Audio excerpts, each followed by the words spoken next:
Ooh-wee you, and welcome to the podcast. Uh-oh, and now we're gonna start.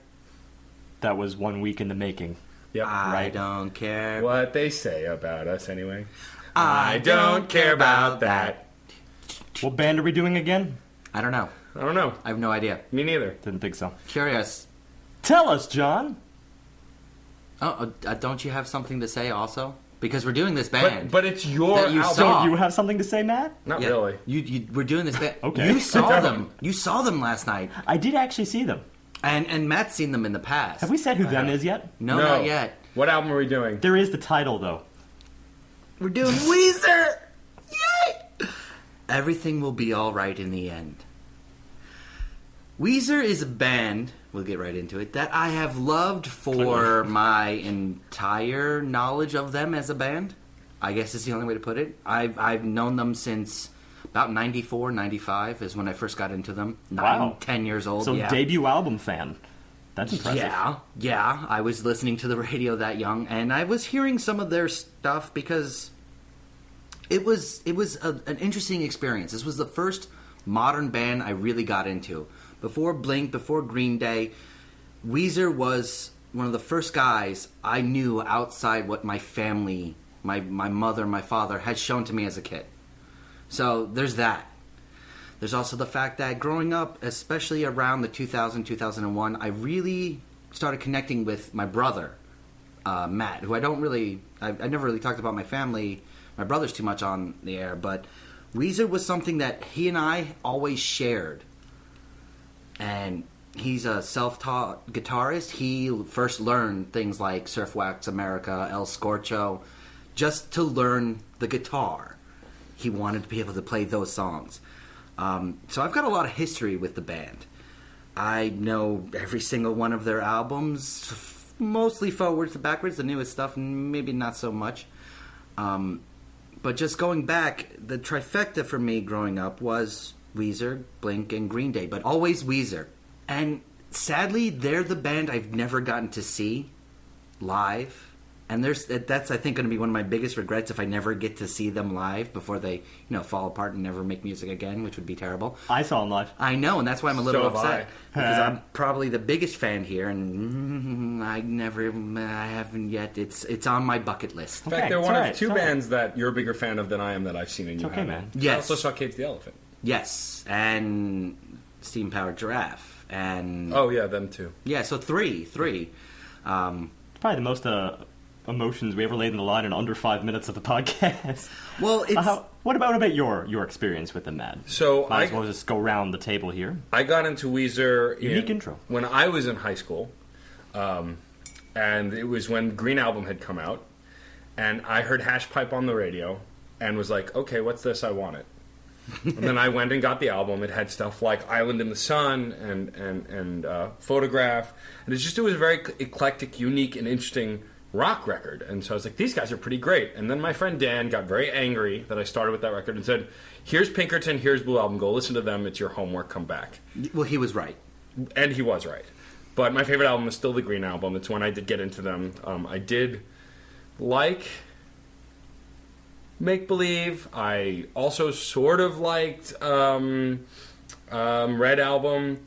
Didn't really like Gratitude, and then I don't remember anything after that. So I'm excited for this record because I want to give them another chance. I don't want them to go the way of Green Day, or Bare Naked Ladies, or other bands that I've been disappointed with in the last 2 years. See, you're the belligerent fan. But then again, I know lots of belligerent fans, and we'll get deeper into this as we go along. Although, just to speak on the live side of things, yes, I'm a kind of recent not a newcomer per se. I've known about them for a long time, but I did see them in concert just last night, and considering the day we're recording, I'm giving away that the night I saw them was Monday, the 27th, at the Bowery Ballroom, which is a great venue to hear Weezer in. It's a great acoustical venue, period. And, of course, this will be out on Thursday. So, yeah, it's pretty fresh in my head, considering that and this album. As I said, again, just now that we've cleared the personal front, so I'll get into my personal front, and then we'll get into the band from a more objective standpoint, because I think this is going to be interesting. Again, I came in as more of a casual fan. Most of my friends were huge fans, so I knew plenty of their singles just by proxy. Enough to, I guess, gather that their overall sound was very even, very warm, and very unoffensive. I'll get deeper into that word in a minute. But first, I'll mention that for the sake of this project, for the sake of seeing them in concert too, I went through their entire discography, which is not something I often do here on Crash Chords. Normally, we just take the album for the album and we compare it against music. Because, it's a very niche-y thing to, I guess, compare albums within their own discography. But I think it's kind of appropriate in this case. Because, it's important to see how a band has evolved. And I think that was important to do particularly in this instance because there's a lot of contention, and I mean intense contention, amongst fans of Weezer concerning their discography. People who either fell into or out of love with them from album to album. And it always baffled me, considering that I never detected any pronounced restructuring of their sound based on what I'd heard. So I thought it was worth some looking into. Again, a little more on that in a minute. First, back to my impressions. Those words I used before, even, unoffensive, these have multiple connotations. Part of it has to do with their work being fairly introverted. You'll find this in the lyrics. It's not trying to change worlds, it's just trying to convey feelings. That's important. And it's pretty easy for people of all creeds to sort of hop on board with something like that. Now, how it relates to their sound. You're clearly looking here at a band that's taking a lot of their sound from punk roots, sort of, but certainly the lighter side of punk. Nothing thrashy like Bad Brains or even the Ramones. Something slower paced, something more moody, something more focused like grunge rock, but also more melodic like in Green Day. So that's clearly an influence for them, not to mention they were one of their contemporaries. Now let's look at another thing, their songwriting style. Beyond simply just being melodic, I noticed that these are easily accessible melodies. There's nothing really too drawn out here, nothing complex, but it's written with the intention to imprint themselves in the mind of the listener. So in this regard, I suppose they fit more of the pop category, and considering much of their work, I find no better comparison here, in this respect, than to late 50s, early 60s pop rock, like for instance the surf rock variety or even early Beatles. Again, that's not sonically, but songwriting-wise. So, you combine all these things, and I think you get what many would consider to be the perfect voice of 90s rock. I think that's what a lot of people go back to Weezer for. It brings them back to nostalgic moments like, for instance, what John conveyed. It's trying to bring you along with them every step of the way. It's not trying to exclude anybody, and the music is very humble about this. And that's kind of what I mean by the word unoffensive. It's humble. It's coming from all the warm places, the suburban, warm, local, small venue places, even the garage, as is referenced by the track, the Garage, Blue Album. But again, when I say garage, I'm not speaking garage rock, not with the same grit or all-out punk as garage rock like we encountered back in episode 114, Daryl's Ohio. So, that's a little history for you. And then there's the question of discography, but we're going to let the album, as we go through this and dip into the various sides of what they do here in their newest album, we're going to use this as kind of a lens to explore what they have and haven't done in their previous work. So stay tuned if you're curious to know any of these sort of post-mortem thoughts on these bygone albums. I think I'll leave it at that. The more important thing is this album. Everything will be all right in the end. And what does it do for not just Weezer fans, but for the rest of music? As we often talk about. And so we'll get right into the first track, which is Ain't Got No Body. Nice use of a word that doesn't exist grammatically. Hey, be nice. This is not the first time they've done that. That's true. That's been around. So this is the intro track. It has a very interesting beginning. They start with a soundbite, which in the history of Weezer, I can't remember happening very often. Not often. Sweater Song is probably the most famous for it. But definitely not frequently. At the beginning of an album, for sure. Sure. So it starts with a daughter saying that she's had nightmares, can't sleep, and a mother, I am assuming a mother, or at least an adult female figure, consoling her, saying, "Don't worry, sweetheart, everything will be all right in the end." Very dark. And then kicks into guitar riffs that are equally as dark. Kind of almost grungy, very heavy, a little bit repetitive, but in a kind of conveying emotion intro kind of a way, not a boring way. I'd adapt it a little bit, only to say it's not so much grunge here that I hear, not in the same way that you get that back in sort of their 90s stuff, but it's more in the indie field. Okay. And I think this is one of the other things. It was rough, not grungy, but it was kind of a rough guitar sound, I felt like. This kind of, this is one of the reasons I held off citing anything about their discography, because it's going to kind of come organically as we go through this album and we start noticing various things that are familiar. Yeah. So if you say you noted a grungy sound, it's kind of important to note that the only two tracks that I consider to be particularly grungy in their their work are the only 90s albums, the Blue Album and Pinkerton. Yeah. That's the only stuff that really sounded grungy because it was the rawest of their material. The fact of the matter is, once you have good production value, once you are an established band, as of, let's say, the Green Album, they were never going to be that raw again. That's just not something you can hope for as a Weezer fan. So you're not going to get this just raw, untamed Weezer. I mean, they're, as far as I know, I think Rivers Cuomo is 45 years old. It's just, you're not going to get that same rawness, so you might as well go in a different direction. And the direction that they went in is indie, because that was with the times. And that was kind of what I wanted to hone in on. They're pretty good at following with the times. Yes. And sort of staying relevant, maintaining, Weezer's core, I guess, at the base, except for perhaps a couple of disagreements, certain albums. But, in general, they're pretty good at it. They've had a lot of albums out right now, and Rivers Cuomo's just an amazing songwriter, and he can keep on churning this stuff out. But I want to go back to musically where the track goes. So it starts a little heavy, very dark, mostly just a repeating guitar, kind of rough sounding. But then that guitar quickly transforms into a lighter kind of musicality. They bring in additional instruments, and the song musically takes a lighter shift. It has a lot of the standard trappings for what you would consider the iconic Weezer composition, which is all along the same lines as an iconic pop composition. They have a rising pre-chorus. This is something they've done ad nauseum at points. It goes into a fairly standard, straight-up, repetitive chorus work. But at the same time, this is something that I think is intentional. I think it's a nod back to their roots.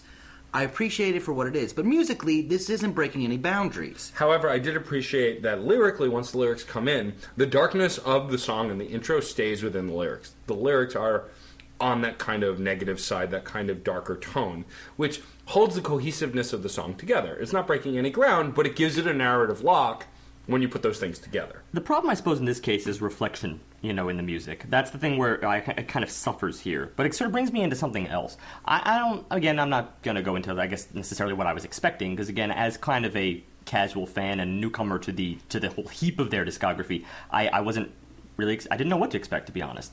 I did notice one little similarity here that they had in the beginnings of this album as to the beginnings of some other albums. They kind of take a little bit of time to get on the right foot. In other words, you're not going to be bombarded by the best of Weezer, I think, in any case, in the beginning of their albums. You need to wait. You're going to need to wait. You're going to get some safe work on your way up. But it means, sometimes, if you're, depending upon the kind of listener you are, if you're looking for some of the severe grit that you might find in Pinkerton, well, then this is probably going to disappoint you a little bit. But that said, I mean, I feel like they're building that way is not a bad way to build a record overall. Starting with the weaker stuff to kind of just get people in, but not super psyched. Kind of just bringing them in slowly, but then giving them the best work at the end, building to that climax, is not a terrible way to build an album. Plus, I'd also say that 80% of Weezer's fan base kind of goes to them for this sort of fluffy stuff a little bit. They're fluffy within the framework of light punk. It's already fluffy as it is. But it's not fluffy so far as the content's going. No, you're right. It gets dark here. You're right. I thought I had a friend, but she was just pretend. She didn't have a soul, nothing I could hold. My daddy loved me, no one could touch me, until he went up and left me lonely. That's human nature, we fail each other, we keep on searching for another. These are bleak lyrics. In which case, you have an interesting case of irony, in the marriage of that with the music. And I feel like that's absolutely intentional. I mean, in this case, I suppose you could be right, because there's also that, again, going back to the intro here, the intro that's musicless, and all you have is the mother and daughter. Again, I had another nightmare, go back to sleep, honey. And it culminates in that, everything will be all right in the end. Album very title. Final, too. Like, in the end. When it all ends, it'll be okay. Exactly. It's like, that's what of course, people use this as an expression to mean, well, the end of anything, the end of the situation at hand. But to be honest, I went the dark route. I took it as death. I took it as, Well, it's also a way of looking at it as, Why would you say that to your daughter? Well, the idea of why would you fret about this? In the end, it won't matter. Just do what you got to do. Get to that next step. That idea that you push forward, you move on. Because in the end, when you die, you're dead. That's it. All this other stuff that you worried about is gone. Which is the kind of overall I think emotion conveyed as well. There's a lot of things here that you can't really, like, I mean, they're tough to grapple with, I suppose, from an existentialist standpoint, but they hold true. I mean, again, I thought I had a friend, but she was just pretend. She didn't have a soul, nothing I could hold. Nothing that I could hold on to, as in kind of to say that there's nothing in this life that you can really hold on to, for sure. Nothing is surefire. So, in other words, if you can't control it, might as well let go. Live and let live. For me, as an intro track, I think it's impactful enough to get you hooked. I think the safe sound and the typical Weezer form of the body of this song just supports what people are looking for in the end on this record to begin with. And I think the interesting lyric choices and the interesting soundbite intro is what holds it together really well. So while it's pretty even and warm sound-wise, that other stuff brings it a little bit to the next level. It doesn't make it revolutionary by any means, but at least gives a little depth to the song. Yeah, I'll agree with that. Especially in this case, if you take the lyrics, then it's like, all right, you might as well. Are we going to get an ironic album? Well, let's find out. Aside from that, I'll just mention a couple of other things here. Just that I noticed that the tone of this. We already said it sounds kind of indie. It sounds kind of modern. Beyond that, they're introducing something new here. And again, they always introduce like some new element in each of their albums, for better or for worse. And then one I've noticed here is the quality of the guitar, particularly the guitar solos, really similar to Brian May in Queen. Stylistically, they've done that for a while. If you really look in their other work, it's there too. But it's I didn't find it to be so... of the more modern pieces. It's not of It's not everywhere, but I've heard it before. Heyday. Guitar solos are by no stretch of the imagination unusual for Weezer. They have one in nearly every song that they do. No, in this case, I'm talking about more the tone itself. That is more modern. That I would definitely equate to the more rock with stuff the more recent records. I mean, also remember, I got into Weezer more recently than the older stuff. I went back and listened to the older stuff. We're talking Green Album, Red Album were like the big ones for me that I listened to, Make Believe. And that these sort of guitar styles in a vein were in them. Not as obviously classic rock influenced as these are, but in a style. They are no strangers to solos, as John had said. But I agree, Steve. I think there's something so very obvious about these guitar solos that are reminiscent of classic rock, specifically Queen as one of the bands, but definitely classic rock in general, of that late 70s, early 80s era. Right. Of classic rock, yeah. and they're no stranger to that in the coming songs. Track 2 is the first single off the record. It's the only song I had heard previously before listening to the record for the podcast, called "Back to the Shack," which, truthfully, when I heard this song as a single, was slightly disappointed. But, and this is where I want to take over. This song is, I believe, the perfect step in the direction of what Weezer is trying to do with their fan base. Because the whole song is a self-referential apology to the fans. But still with that Weezer little bit of a twist, they aren't 100% apologizing. Rivers is not upset that he made these previous albums that so many people jumped ship on. But he also realizes that the fan base left him because they did not like what he was doing. And this is that song. This is that song very early on in the record saying, "Sorry guys, I didn't realize that I needed you so much. I thought I'd get a new audience. I forgot that disco sucks." Right up front, he's coming out, and content-wise, I'm really enjoying it. Two things. One, kudos to John for saying self-referential without screwing it up. Two, moving right along, I think that I agree with what you're saying, but I think that the problem I had with Back to the Shack is it just kind of had a style that was kind of awkward for me, but very similar to the newer stuff that they had done. However, I do enjoy the fact that he's acknowledging a mistake he made. This is the same man who spent years in the 90s saying he hated his fan base, publicly saying he hated his fan base, and then when the Green Album came around, he went, those things I said. And really, Make Believe is he wrote a song about pretty much apologizing to the fans because he realized, oh yeah, I kind of need fans. I'm a dick. And like acknowledging that. So for him to now acknowledge that he pushed the fans away again musically is huge and a big deal to admit in your music. There's also a defense for that, though, considering, again, just as we sort of casually dip into the history here, intermittently as we go through this album, he laid a lot on the line as of, let's say, that second album, Pinkerton. Here was this Blue album that all of a sudden enraptured this bunch of fans, and suddenly that's all they ever wanted was just the Blue Album, the Blue Album, the Blue Album. And then he comes out with Pinkerton, something that is deeply personal and probably the edgiest of Weezer's entire discography. I would agree. Probably. It definitely. Is. No, yeah, there's not even a question about it. Pinkerton is the kind of album that takes that slight rawness that you get in Blue, and then it messes around with form. Because Blue was pretty tight in terms of form. It's a much tighter album, actually, than Pinkerton is, and perhaps that's one of the reasons why Pinkerton got panned. But then Pinkerton does get panned, having him chosen to do this, sort of edgy thing, inserting little inserts between his melodies, the kind of cutting-edge stuff that probably would have propelled Weezer in a drastically different direction in the end. And then, well, what happens? It gets panned.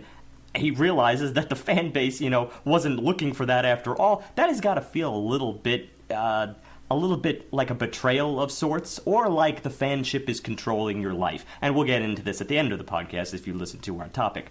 But that's kind of something I feel is going to keep coming back to here, is that, the fan base is important, and I like that he's referencing it, but I've perhaps had no more sympathy for an artist than in this particular case because of everything I said in my initial intro, how Weezer fans can be downright belligerent in their expectations of all their different expectations of what they want Weezer to be.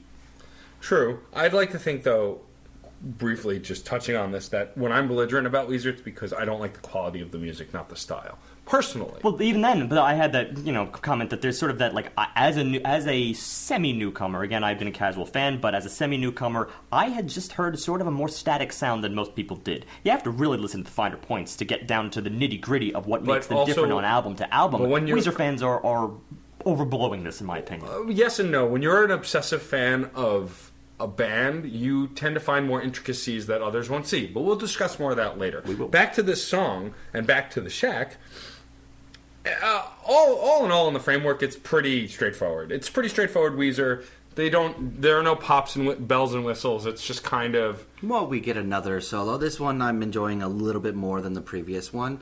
I know this might be a little bit out there, but I love the bridge on this as well. I feel like this is extremely iconic, even more so than Ain't Got Nobody. And this is exactly what, for personal reasons, I really, really wanted from Weezer. I liked the bridge, not as special as the bridges later. I feel like I get what you're saying. Essentially, from this perspective, you're saying that you liked it because you wanted good stuff from Weezer.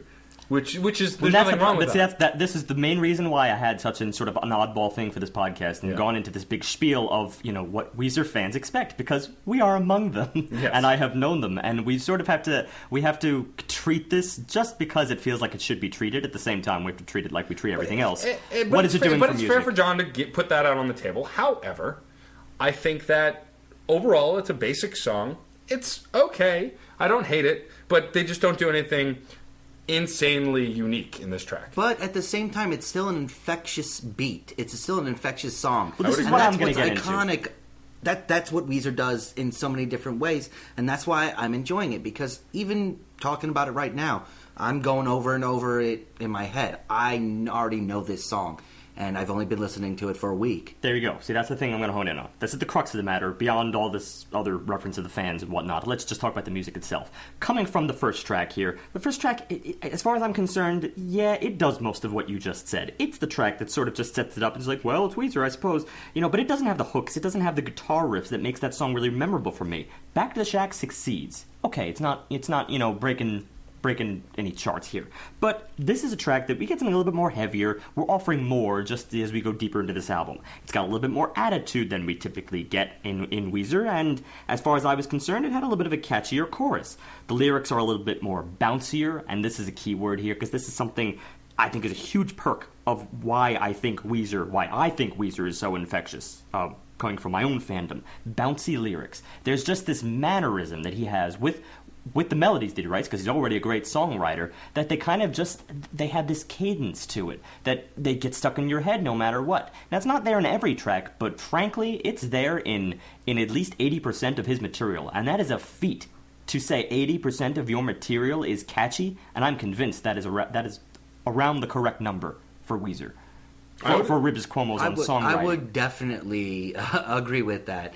And that's I was there again. I was there at that concert on Monday, and so many people knew that. I have never been to a concert where I visually saw so many people singing along to every single track. Not just the tracks they happened to know or like the best, but every track. My friend James is among them. Another part of this lyric work is the vocals, and Rivers still has it. This sounds like so much other stuff.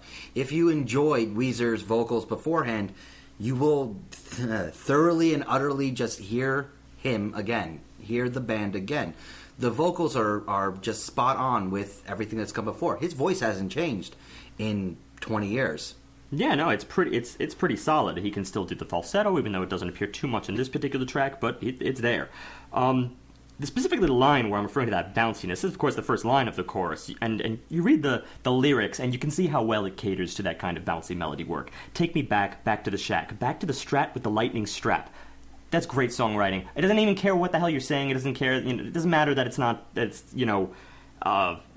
forget about meaning, set meaning aside, we've already established that. But just from a literary standpoint, that's got so many frills catered to the English language that we just don't always see in music. A lot of times, lyricists just throw their words around, hoping that it will fit the music somehow, and that's all they're worried about. They forget about the poetry. And frankly, if you're going to include lyrical work, you better have both, because that's really going to propel your music above everyone else's. No, yeah, I completely agree with that. Yeah. And I mean, that's why this was the single, ultimately. Even though it was doing anything super special, it's catchy, it gets in your head, and it's a great lead into the next track, Eulogy for a Rock Band. It also has one more thing going for it, and that's the fact that, there are these, beyond just being self-referential, there's these things that really kind of call back to, I guess, the spirit of the 90s. Let's rock out like it's 94, clearly going back exactly 20 years to their debut album. And then beyond that, I really enjoy the line where they kind of build it up at the end of this track, well, at least we raised some hell. Which, that places me in a Kevin Smith movie automatically right there. It's like, well, if you have nothing else, at least we had some fun. We had some damn good times. I like the sort of carefree nature of this track. It kind of warms my heart to see him just taking this so lightheartedly. Well, yeah, and like I said, it was a great connecting point to the next track. I mean, 1, 2, and 3 really do link together pretty well. My biggest complaint with Eulogy for a Rock Band is that it's not so different from 2. They connect pretty well, but on that level, they're also fairly similar. What I do like, though, is he really expounds on his vocals in this track. It's more talking about, this is more self-referential music. He, essentially talking about this death of the sound that they were trying to do and that they're going back to an older sound. That may not, in fact, be true. This one is... Rivers has talked about this song in particular. He does not say who it is. It may be Weezer. It may, in fact, be them, but it may also be another inspirational band or bands. It may be the Weezer of 94 or 2001 or 2010. There is a dead rock band. Which Weezer is it? Yeah. No, because of their identities over the years. Honestly, that openness adds to the enticingness of the track. If you just say Green Day's dead, they fucking suck. It's a very harsh statement to say aloud, and B, it takes people out of it. Because if you just mention a rock band, all of us, every one of us who listens to music passionately has had a band that they loved who disappointed them. And it's got content. Wholeheartedly, everyone has that band. At least one, if not more. Keeping this song that open theme-wise really brings you into it. And that was the strongest point for the song for me, is that you could sing along and kind of be like, well, I get this. And I've been through that. Yeah, and it had another perk for that exact reason, and it's the fact that the music reflected this. Mm-hmm. It's anthemic, and this is not in the same way that we've recently referred to the word anthemic. We had that huge discussion back in episode 112 on anthemic pop. On anthemic pop. This is not anthemic pop. This is straight up the word, the instance in which you really should be using the word anthem, and that is to say a national anthem. The melody has this same kind of slow, easily accessible, everyone hop on board, you don't even have to be in pitch, you can be with us on this one song. If nothing else. Well, that's a true anthem. That's the rising and falling, the back and forth of it. It's a lot of highs and lows, just to keep you moving in a fairly safe pattern, but where you can remain within the catchy beat and the catchy lyrics without even really trying too hard. Right. The phrases are slow, they're simple, and they're strong. I and especially like some also of the... separated. So it's very easy for you to even hop on board mid song. If you phase out for a minute, well, you can come back. There's no problem. It's that kind of accessibility, which I think is a talent unto itself. Not everyone can write melodies like that. Well, it's very common for people to write things that are that accessible, but also feel kind of soulless. The fact is, this still feels genuine, even if it's not revolutionizing rock music as we know it. Well, that's what I just want to get into here, because I would say, perhaps I would have said that this is too simple if it didn't happen to be effective, but it is effective. It's effective at getting stuck in my head, but that's a different kind of effective. Is it stirring? I don't know. I guess that would be the mark of a true anthem, is if I was truly stirred inside by this eulogy for a rock band. But I'm not sure it's not reaching that bar for me, and I know what Weezer is capable of doing. I know how they have been able to sort of stir something inside of me. This seems more like something they wrote for themselves, less than for us. Well, the lyrics themselves even can support that, because you have women were screaming, guys were copying, 'cause you moved the people to sobbing, inspiring. You spoke for the world in your songs.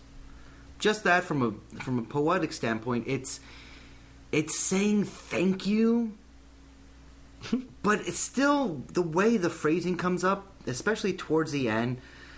We'll never forget the jams you made, let them fade. It's time that we laid you in your grave, let them fade. It's not just saying thank you, it's also saying thank you, now leave. Like, be done. Stop making albums.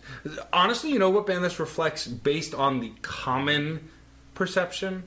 U2. A band we reviewed very recently. I feel like a lot of fans feel this way. Like, you did great stuff, stop making music, go away.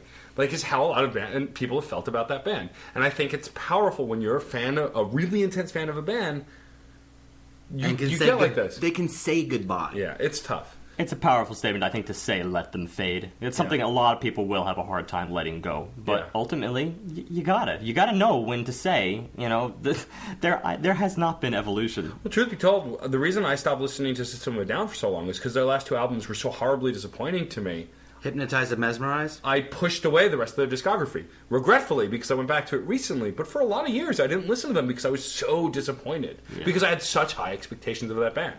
Moving forward, though. Well, but if I had a period to put together this sentence, then it would simply be that I think this is another case where it's stirring lyrically. If you read the lyrics, this is a very stirring message, and the music really gets close. It gets close to bringing us in that way, but it's close on more of the predictable stance. Like, you get the predictable. Everybody knows the anthem, and for that reason, there's something chordally that's kind of familiar about this. It left me from being, I guess, truly stirred by the actual music itself. I would argue, though, that you don't need to read the lyrics to get it lyrically. They're a band that sing in a way that it's very easy to pick up the lyrics. No, you're right. It's not. You do not need to read the lyrics. No, you're right. That's not what I meant. It's not. Yeah. It's not as in like you have to read them. It's just saying take the words for the words. Yes. Outside of the notes sometimes. But now we move into track 4, "Lonely Girl," which, hands down for me, is one of my least favorite tracks on the record. Agreed. And here's why. Agreed. Let me finish. Here's why. Completely forgettable, this song. I didn't remember it I've listened to this album 4 times now in total. I didn't remember it time to time to time. And when we listened to it today together, I still didn't remember it. And now, I can't recall what it sounded like. It's tough. That's my problem. I'm going to do it. So, baby, come on. I know how to dance. Actually, yeah, now it's coming back. No, it does come back. That's all I'm going to do. Either case, that'll probably be gone for me in an hour. And I've heard the song many times at this point. It's not pop. to mention in concert. That's the whole thing. It is so pop-oriented. It really doesn't go anywhere. It's extremely safe. It doesn't experiment. And that, I think, is the biggest thing. Even when you get a little bit of a solo going on, nothing really happens with it. It doesn't complete the through line towards the end of the song, which is something that Weezer loves to do, which has already happened in the previous tracks and happens a lot more later on.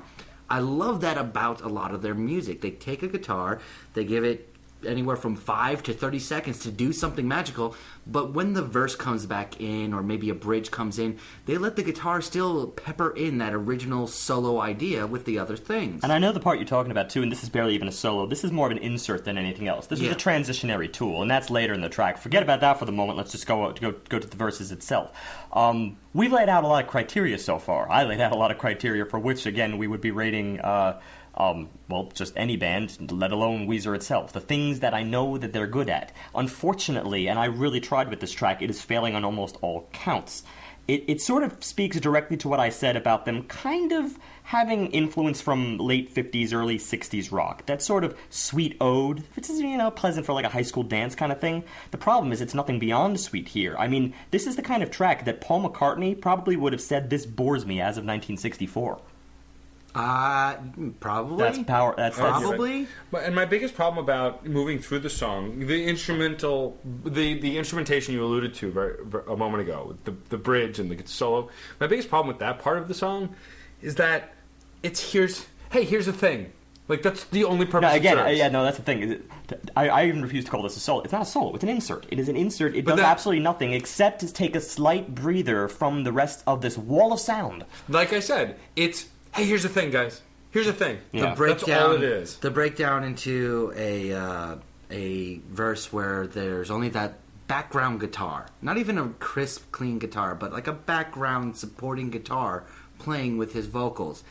I love that. That little bit, that was awesome. But it went nowhere. It did nothing. That's my complaint. I would have... Do a great build. Do something with that. They can do it. They have done it. But... Come on, it went nowhere. Yeah. That was one of the most telling factors of this song for me. And I sort of also glossed over, I was going to mention something about the verses and choruses here, and the fact of the matter is, it's too steady, almost to the point of kind of a consistent drone. And then beyond that, when you look at the melodies themselves, this is where this is the part where it kind of like hurt me a little bit, because I'm saying that they're failing on multiple counts here, because, for instance, let's say they don't have enough groove perhaps in the music, or there's not really much of a solo going for it, or all these varying other things. But the real killer for me is the melody itself. The melody itself is it's not up to Weezer's own code. It kind of just repeats in these singular phrases. Again, so baby, come on, I know how to dance. Why am the only one here who ever takes it? It's very just robotic. Yeah, I think that's the problem, and there's no personality in it. If Rivers has nothing else, he has personality. The dude, for the very typical, archetypical nerd rock star, he has a ton of personality. When he sings Beverly Hills on stage, he acts like a rap star. And it's amazing to watch. He comes out of his shell. He's got personality. There's no personality in this song. It falls flat, and that's the biggest problem and why it's forgettable. It just falls flat. Let's have that moment. Are we missing anything here? Is this another case of irony? I don't think so at all. No, I'm not gonna go. I think they just tried something basic, and it fell flat. I'm reading into it here. I just don't. I don't think so. I don't think so. It seems like an odd place to suddenly pull this kind of track, though. Considering that, yeah, they've had a little bit of a slow start. But I said initially that you have to kind of wait for it with Weezer, and, well, we're going to have it in the next track. It gets better. I think it's a spacer. I don't think it was... I think that they didn't know where to put it, so they kind of just put it there to have a big break between 3 and 5. That's the only thing I can think of. I hate those explanations. And I always did. Me too, but I don't know what else to do with it. To track 5, I've had it up here. This song... Oh boy, okay. This song. While we had, and I have to do this. Back to the Shack was the apology. I've had it up to here.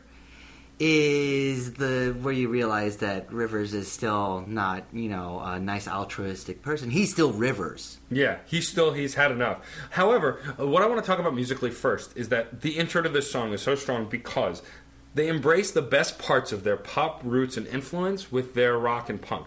One thing that they did great on Ratitude for some of the songs is that they infused them with pop in a way that they hadn't before, whether it's a dancier beat. And this pop intro has a strutting beat and rhythm. It feels like some of the best pop music from the 80s and 90s. And you really get a sense of that right in the intro. It moves so well. It's got that solid groove. Since you mentioned it, and I'll gloss over this really quickly, but obviously Ratitude is the case that I sort of avoided because that's the instance that I find that most Weezer fans absolutely just left the building on. That's the one, I suppose, where they felt utterly betrayed on because that's just not the sound they were looking for. So you can cite some of those things as positives in your eyes, but a lot of people just don't go to Weezer for that kind of sound. And you could say this in many count. I mean, there's lots of things that Weezer did in their 2000s material that I think, well, you can go in other places for. not all of it, and a lot of times Weezer sort of like leaps out and is still Weezer amongst all these other styles, and they can kind of supersede it. But either case, it's never going to fall back to those core two albums, Blue, Pinkerton, where they were nothing but Weezer, and there was almost nothing else like them at the time. But that's what I'm saying here, is that this is a more, I think, a more intelligent and unique approach to what they were trying to do for Weezer. It was a better meld of the sound they were going for and their sound. Let's go into details then. In many ways, obviously, as we just concluded, this is kind of the antithesis of the previous song. I mean, this is probably my least favorite track on the album, back to back with my favorite track on the album. This song has this sort of irresistible strut, using the same elements that Weezer always uses, and I think that's the kind of the point in which I'd argue you on, is that, yes, maybe they introduce a more danceable stuff, but it's still them. I hear them. Well, that's why I'm this. saying it's a balance of both. I said that. Yeah, okay, fair enough. Then let's get down to some interesting music talk. Because the strut that's present here, it all comes down to where that riff falls rhythmically. You sort of have these short rhythmic bursts, like in the second measure of the intro, for instance, just between the first and second beat, the burst falls on the third and fourth 16th note, just played really short, really staccato, and it's this in-between work throughout the track that keeps the track so interesting from a groove standpoint, and that's not even touching melody. We'll get to that in a second, unless you want to comment, John. You seem... I've been trying to get a word edgewise in here. Hop in.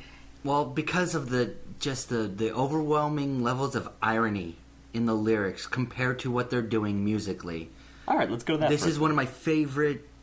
This is probably my favorite song. I'm not sure yet. I haven't decided. But from the first lines, I don't want to find myself homogenized.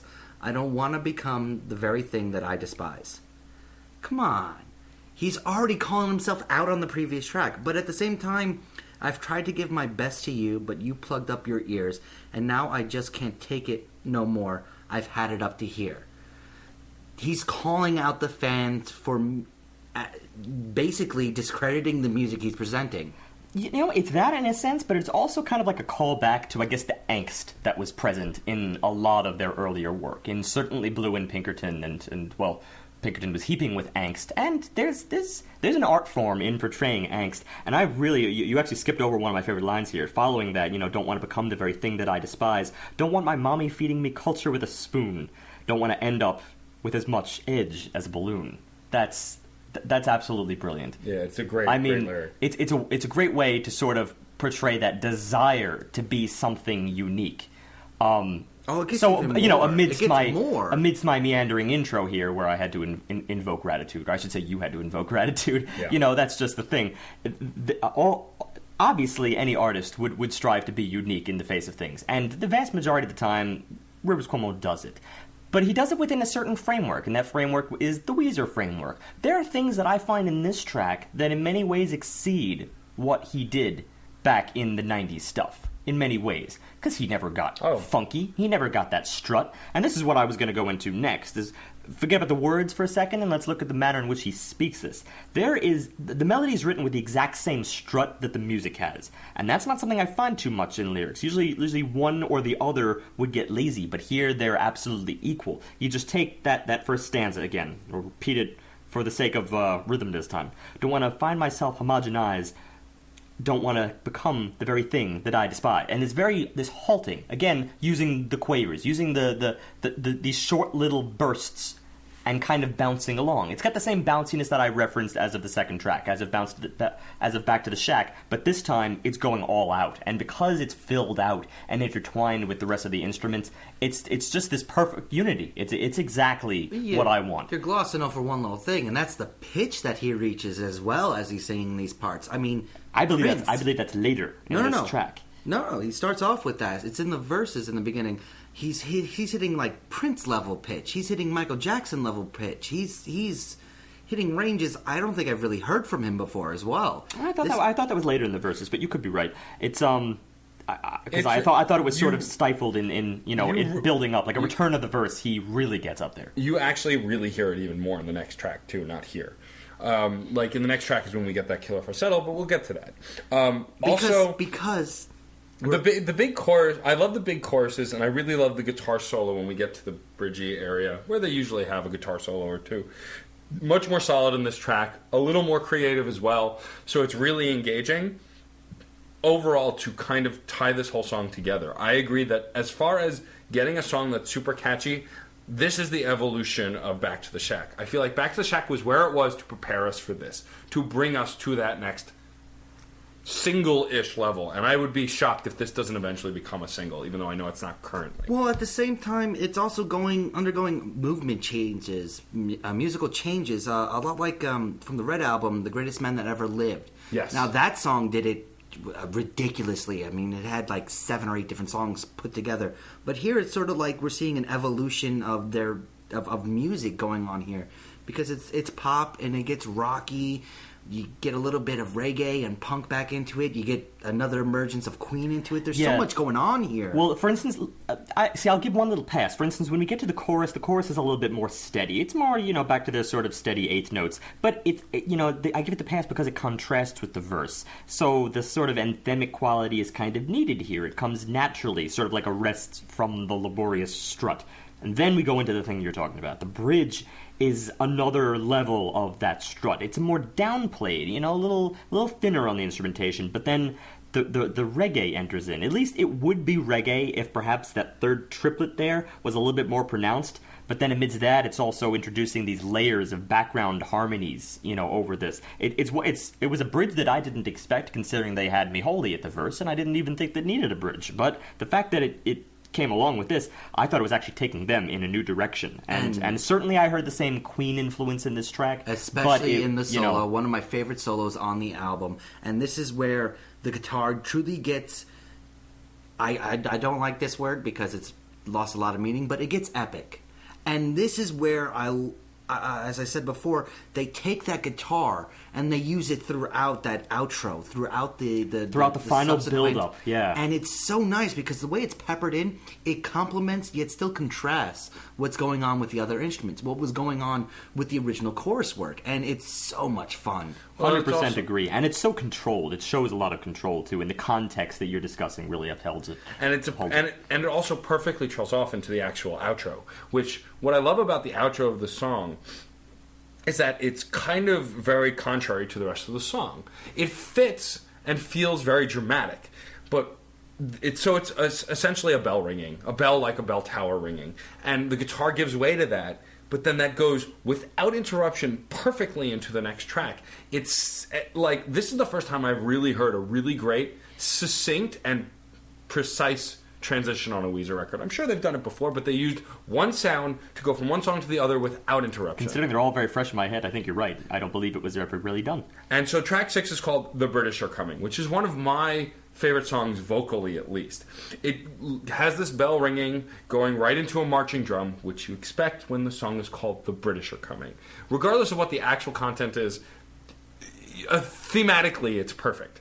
And then from there gives way to a great, beautiful guitar intro that doubles with a piano, moves into doubling with a piano, that just gives a whole depth within the first 30 to 40 seconds that we had not gotten yet on this record, just musically. You get a whole conveyance of emotion, content, and structure within those opening moments. Just between the sort of dueling classical acoustic kind of thing. Yeah. It really was probably the best exposition, probably one of my favorite expositions in terms of most of Weezer's work, although for drastically different reasons than many of their other expositions. For instance, I still think El Scorcho is one of the best expositions as well, but again, wildly different things. So even though, I may have sort of given this overlier that there is this general sameness to their sound, they really reach out there in strikingly different ways, and this was a pleasant surprise, because out of this dueling classical acoustic, it yields to these joint vocals, just crooning along with the ooze in the background, but joined by these light piano accents, which was a really, really nice touch. From there, we go into the verses, and the verses, it's in line with, again, the title of the track, The British Are Coming. You sort of get this sensation, a melody that's kind of borrowed out of an old shanty or something you might find, 200 years ago. It's simple. It's kind of in line with what I said before about the anthemic stuff, it's like the actual anthem. It's ballad anthem, sure. And also, it's interesting that the melody was doubled with the electric guitar in the beginning, which is a nice little perk. and then it gives way to the chorus, which is vocally one of my favorite things that Rivers does. And Rivers does this emotionally. It's why it's one of my favorite things. What I love about Rivers singing is when he hits a falsetto, he doesn't hit it musically perfectly. I'm doing finger quotes even though you can't see them. He does it so his voice goes up and it even starts to crack and get harsh a little bit, but it adds so much inflection and emotion in that moment. You feel the raw emotion of him singing those lines. The control of his pitch is just phenomenal. I have to give him props for that because it's amazing that he can still do it. Yeah. I couldn't do it. He's in his 40s. He's been doing this for 20 some odd years.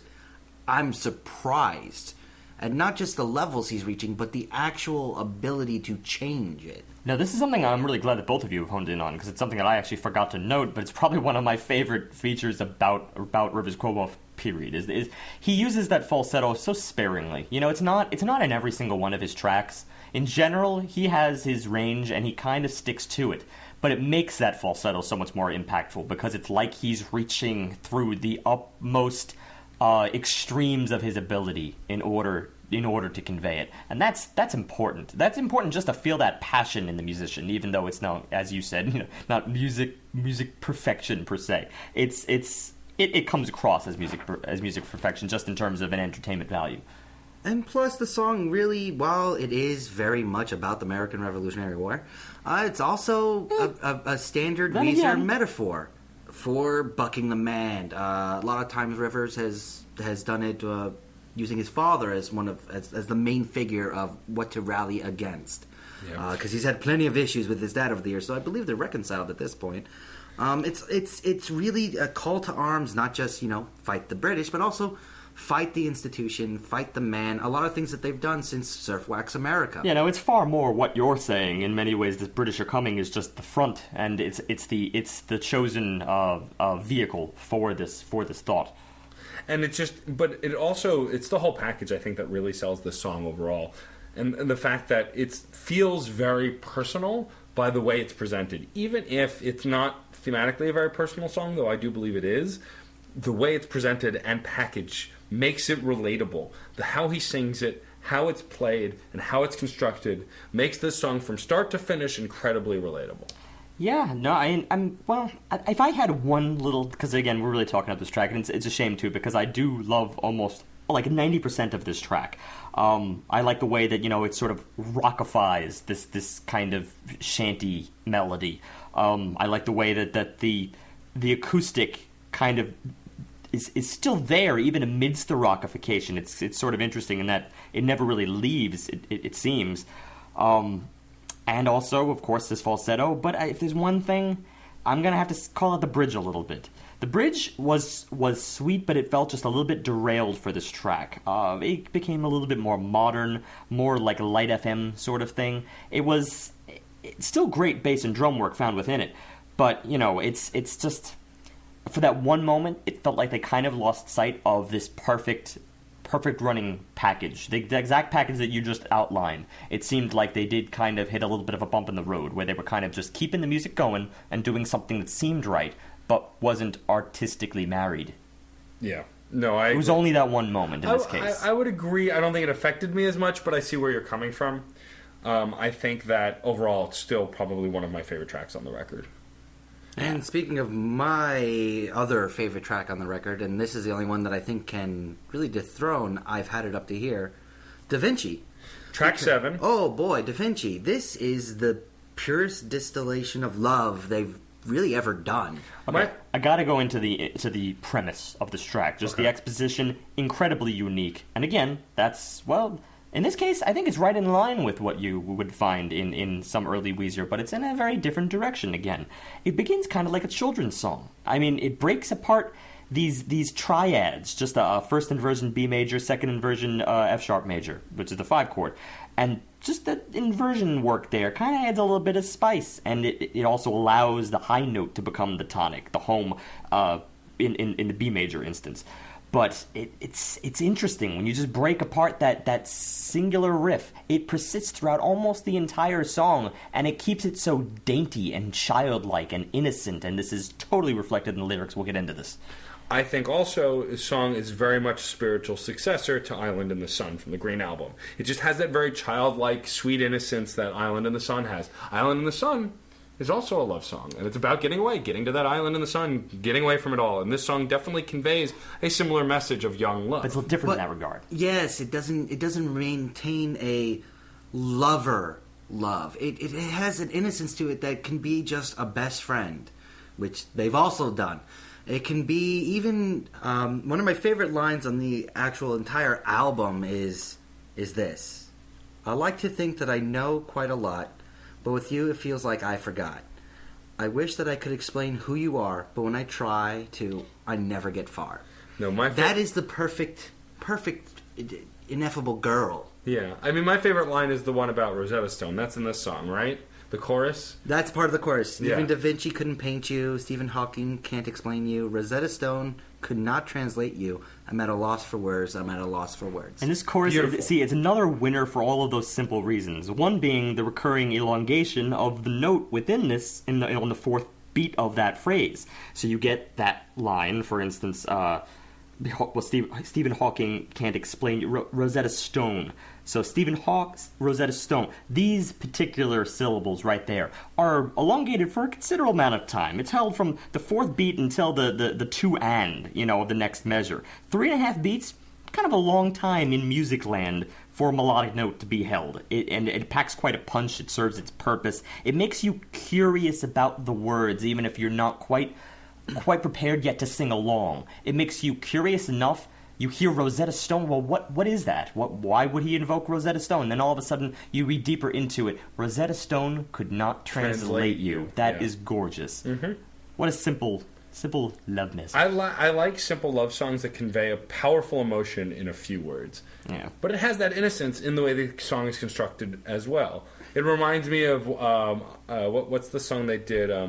Wanting You, Wanting Me. I can't remember the name of the track. It's from one of the newer records that I liked a lot as well, which is also a very innocent love song, singing about coming to meet your parents and going to Best Buy together, and just it was really silly stuff. It was just really silly stuff, but conveying very powerfully how much he cares. Well, even the silly things, and that's just even the silly things, I suppose, in young love can make you downright giddy, and that giddiness is conveyed perfectly by the opening riff that I explained, that sort of broken inverted triad.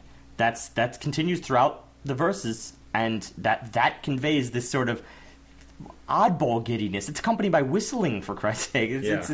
It's strange how it can be kind of chilling in a childlike fashion. And then we go to the outro here. The outro sort of rings out after this final build. We get the single phrase. And it's strange. It's a little bit eerie here. It kind of not the direction you would expect this song to take. But the single phrase during the outro sort of emphasizes the seventh of the final chord. So you get that interval just traveling the seventh down to the sixth, then up to the fourth, and it's kind of like fades out in this manner. Again, chilling for a children's song for all intents and purposes. There's a reason. These three songs are paired together for a reason. Da Vinci is young love, Go Away is an evolution and falling apart, and Cleopatra is the I've had enough and I'm moving on. It's the evolution of this love. It feels that way anyway, now looking at it a little bit from distance.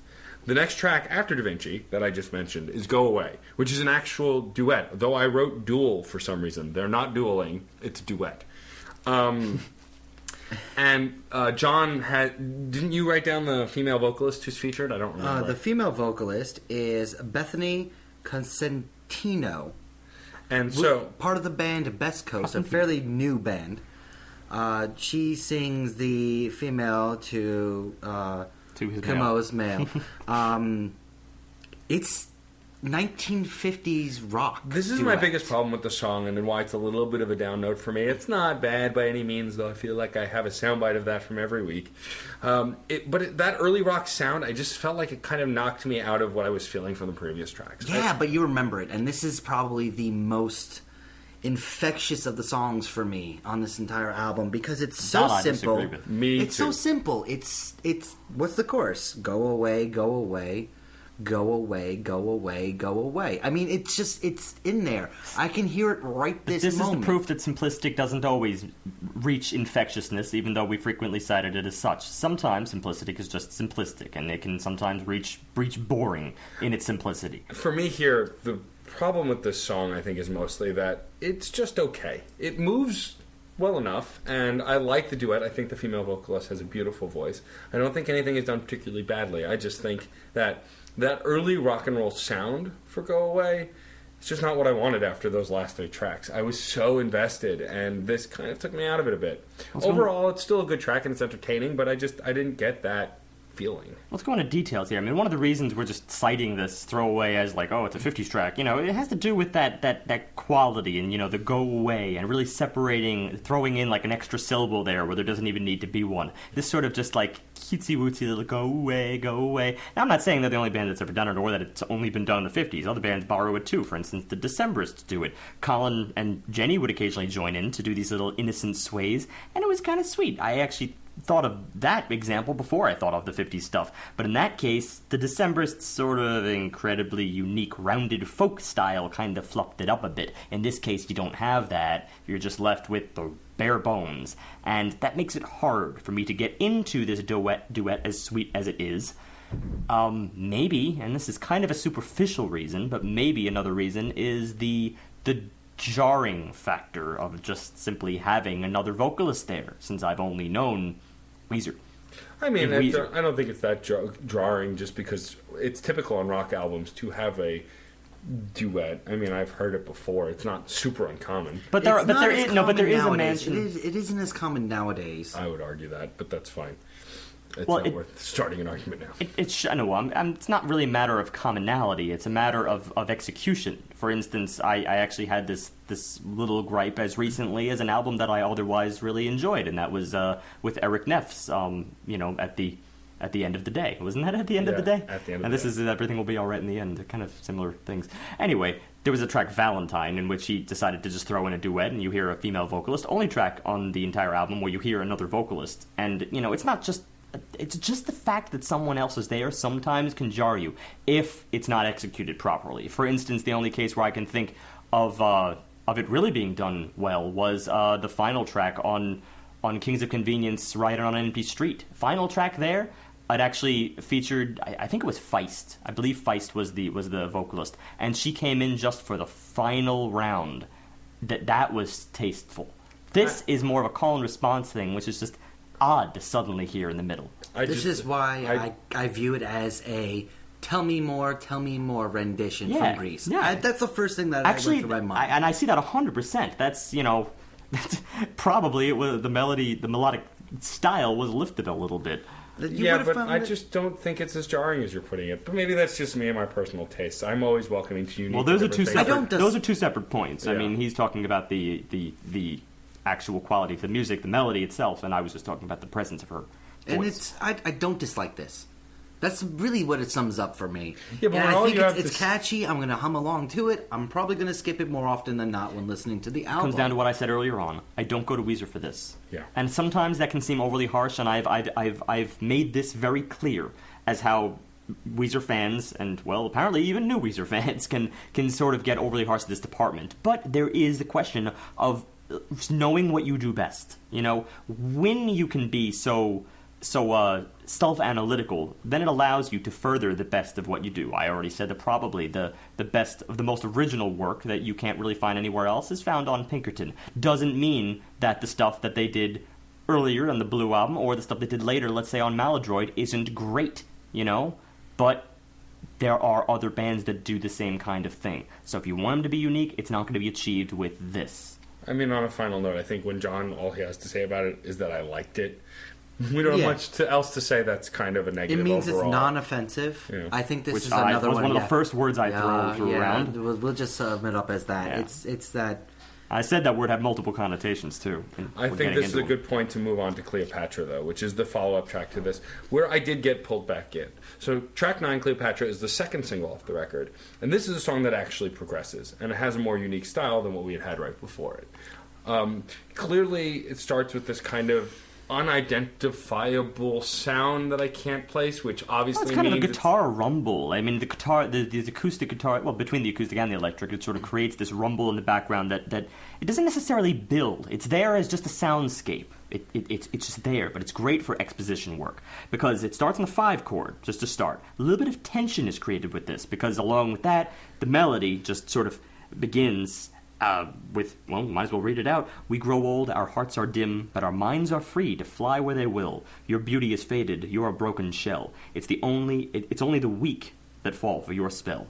And within this, he falls, on the 7th of the chord amidst this rumble, and then all of a sudden, we get the 1 on a dime. But before that, and this is an interesting, probably the best hook you could possibly have, or that Weezer could possibly produce. This is... I don't hear a lot of rhythmic variation in Weezer, in general. And it's not to say that this is a huge quirk, but it's an interesting one.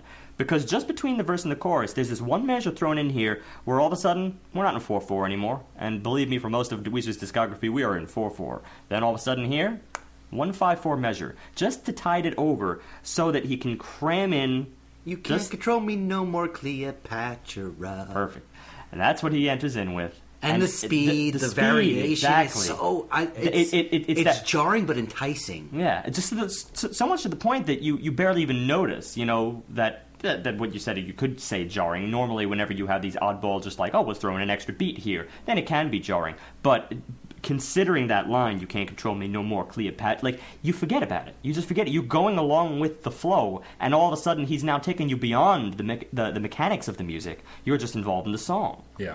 And it really makes for a very engaging chorus, skipping that, having that one moment. Because it's not so noticeable that you're like, hey, wait a minute. It's just noticeable enough for you to acknowledge the vocals and the lyrics. And I think that's where it gets its real strength. Let's get to the vocals, too, because the melody itself for the chorus, obviously, it's really just that line, you can't control me no more, Cleopatra, but then he sort of just echoes the final Patra, and he echoes it in varying intervals. He starts... It's so much fun when he's just fooling around with that pair of syllables. He's drawing them out and bringing them in and making them elongated, rising to just high pitch again. And one of the other band members, at least I believe it's one of the other band members, I don't think it's just him doubling it. He usually utilizes their backup. And, they step in with these varying intervals. And he himself, really pushes the boundaries here. I mean, it's not crazy stuff, but it comes across, especially when you take into account the echo. For instance, he goes, from the 3 to the 1. If you take this in E flat, then you certainly go E flat minor, 3 to 1, then suddenly 6/5, and then 3/1 again. But sometimes it's 3/1 in the next octave, and it's these far-reaching things that once you figure that out and you know how to phrase, that thing itself is not complex. The execution of it and the organization of who goes where when you decide to go to that next octave, or when you decide to retreat and say it low again, when the backup vocalist decides to come in, when he decides to, let's say, take the 3/1 or the 6/5, this organization really, that's the glue that holds this together. That's the creme de la creme of the progressive track that moves somewhere and moves you through the emotions on the way. There's another emotional section with the bridge. That's a whole nother animal. Almost thrashy, kind of metal-oriented. It's not kind of 10, thrashy or 15, metal. 20. It was metal. That bridge was a lighter side, but it was metal. Hands down. And it was interesting to jump to that from the chorus, which is what really blew me away. It shows that little bit of anger that's still present in him as he brushes off this woman, as he says, you're done. I'm done with you. I'm no longer under your spell. That's one of the lines. I'm no longer beholden to your whims. It's Cleopatra. This is the most beautiful queen who ever lived. I mean, she's on a pedestal, but she's faded. She's gone. She's done. You're older, you're colder. The spell is broken. 5, 10, 15, 20, 25, 30. It's it's interesting. 40. I wanted to get into this because it's interesting that you would call it the bridge here, because this is probably the only instance, one of the only instances that I would actually cite an all-out B section when it comes to Okay. to Weezer. And it's interesting because you could go in two different directions here, and it's very easy to fall off the map in either direction. One is you stay so safe and you just continue along with your verse, chorus, pre-chorus, bridge, that same style that everybody just knows and loves or hates. That's gonna probably ruin you at some point if you just can't break free. Then there's the other problem we've encountered, where you create sections that seem divorced and seem like they're not connected in any way. Now all of a sudden you've left the song. Where are you? You wrote that at some other time and you're trying to just slap together. This is the case where you prove that, well, you're in the middle. You're in the middle ground. You've created something that is new and bold, and it invites you to sort of recreate the song anew in your head. You said right immediately that you took it as metal, and it was hitting you hard. You were loving it as it went along. All of a sudden, it's this kind of a thrash, at least as thrashy as Weezer would get, amidst an otherwise markedly romantic track. Not romantic, but oh, the way he echoes out Cleopatra, especially using the intervals that I referenced, I think it comes across as highly romantic, at least in tone. Okay, I mean, this is like an ending relationship. This is not a salvaged relationship. Well, it's a faded beauty more than anything else, a faded love. I mean, it is romantic, but it's nostalgically romantic. It's not. Yes, exactly. Wishing for something. When I say But the word here's the romantic, thing. I'm not referring to the puppy love that we explored in the last track. Yeah. This also has a fusion with that B section as it goes into the outro. Yeah, which the outro shows is a nice mix of both. It's got a depth to it that's just so much fun. Just a little bit of that thrash in with the Can't Control Me No More repetition towards the end, and then bringing back in that 5, 10, 15, 20 with a little bit of the more lighthearted earlier A section thrown in. It's a great combination of back and forth, showing the blending of the happier times with the jadedness, with the anger. It's great. I love that combination. And that's why I want to go back to your exploration of the theme just across these three tracks, because there was first of all, I just said the puppy love in the last track. I should have said the puppy love lyrically in the track before that, yeah. And the puppy tonalities that you get in the previous track. That's because I was actually talking about tone at that particular moment. I think the previous two are both very fluffy, regardless of the fact that there is this progression here. This progression lyrically that's moving it through each stage, from the actual puppy love stage where you're just enamored and you don't care about anything else, into the moment where you're trying to kind of solve it, into the moment where it's done. But clearly there's more. There's obviously bound to be more passion in the final track, and it shows.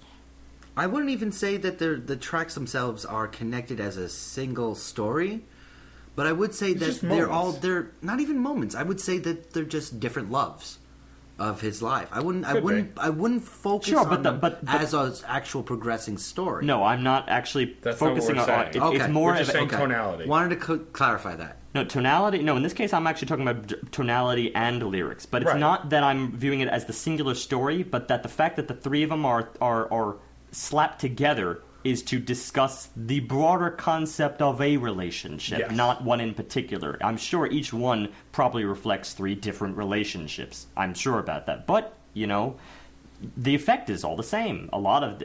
Most people in the world will probably go through one of these three things, if not all. Yeah. So they got to be chronological. But the thing is that this song ends in a very particular way, and then thematically it moves to a song that's very removed from this idea. Well, maybe not. It's removed texture-wise, maybe to some extent, but it's if you're going to sum up this album up until this point, including Foolish Father, this album is all about relationships. Yeah. Whether it's Rivers' relationship with the fans in several instances, with the industry. Whether it's the relationship of individuals with authority figures, whether it's relationships of man and woman, or father and daughter, or father and son, or what have you. This song, these albums, it's all about the different relationships. And Foolish Father is no different. And this is a heartbreaking song half the time, because this song has beautiful verses. Fractions of the time and intermittent fractions of the time, because there's a problem here with disjointedness, and that occurs on multiple fronts. So the song starts with a very heavy rock sound. It's very much intense and pleasantly dark, as I put it. It definitely conveys this kind of overwhelming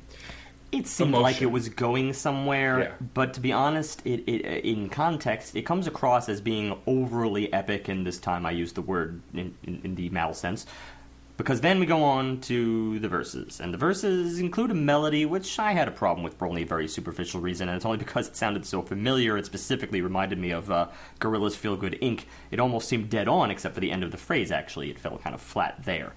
But apart from that, there's just not a lot, really grabbing me here. It's still enjoyable, but the real disjointedness enters when we go into the chorus. There's a quality here where I just did not feel like it tied together. This is the instance that I mentioned before, where you can write sections that seem to fit the framework. They seem to fit the pop framework, but then you just do not go bold enough. In this case, they went just enough that they were divorcing themselves from the track, I think, or divorcing themselves from the tone, but not bold enough to incite you with this new appreciation for a new section and wow you in the face. The chorus is just, it's bland in that regard, and this recurs repeatedly when you go back and forth between the two. But when you look at, especially that second verse, there's so much depth here that they're trying to convey that I think they do accomplish very well with the verses if taken singularly. Think of how destroyed he feels walking to his grave plot, knowing that the one he loves hates him with all her heart. Dude, oh man, that's just heavy. mess. That's so like I will say, heartthroat. I will say that the disjointedness could be intentional in the sense that when you're talking about a dysfunctional relationship with a parental figure, it's often disjointed. And maybe that dichotomy between the verse-chorus is intentional, but that's really grasping at straws here. The reality is an overall song, I feel it doesn't work great.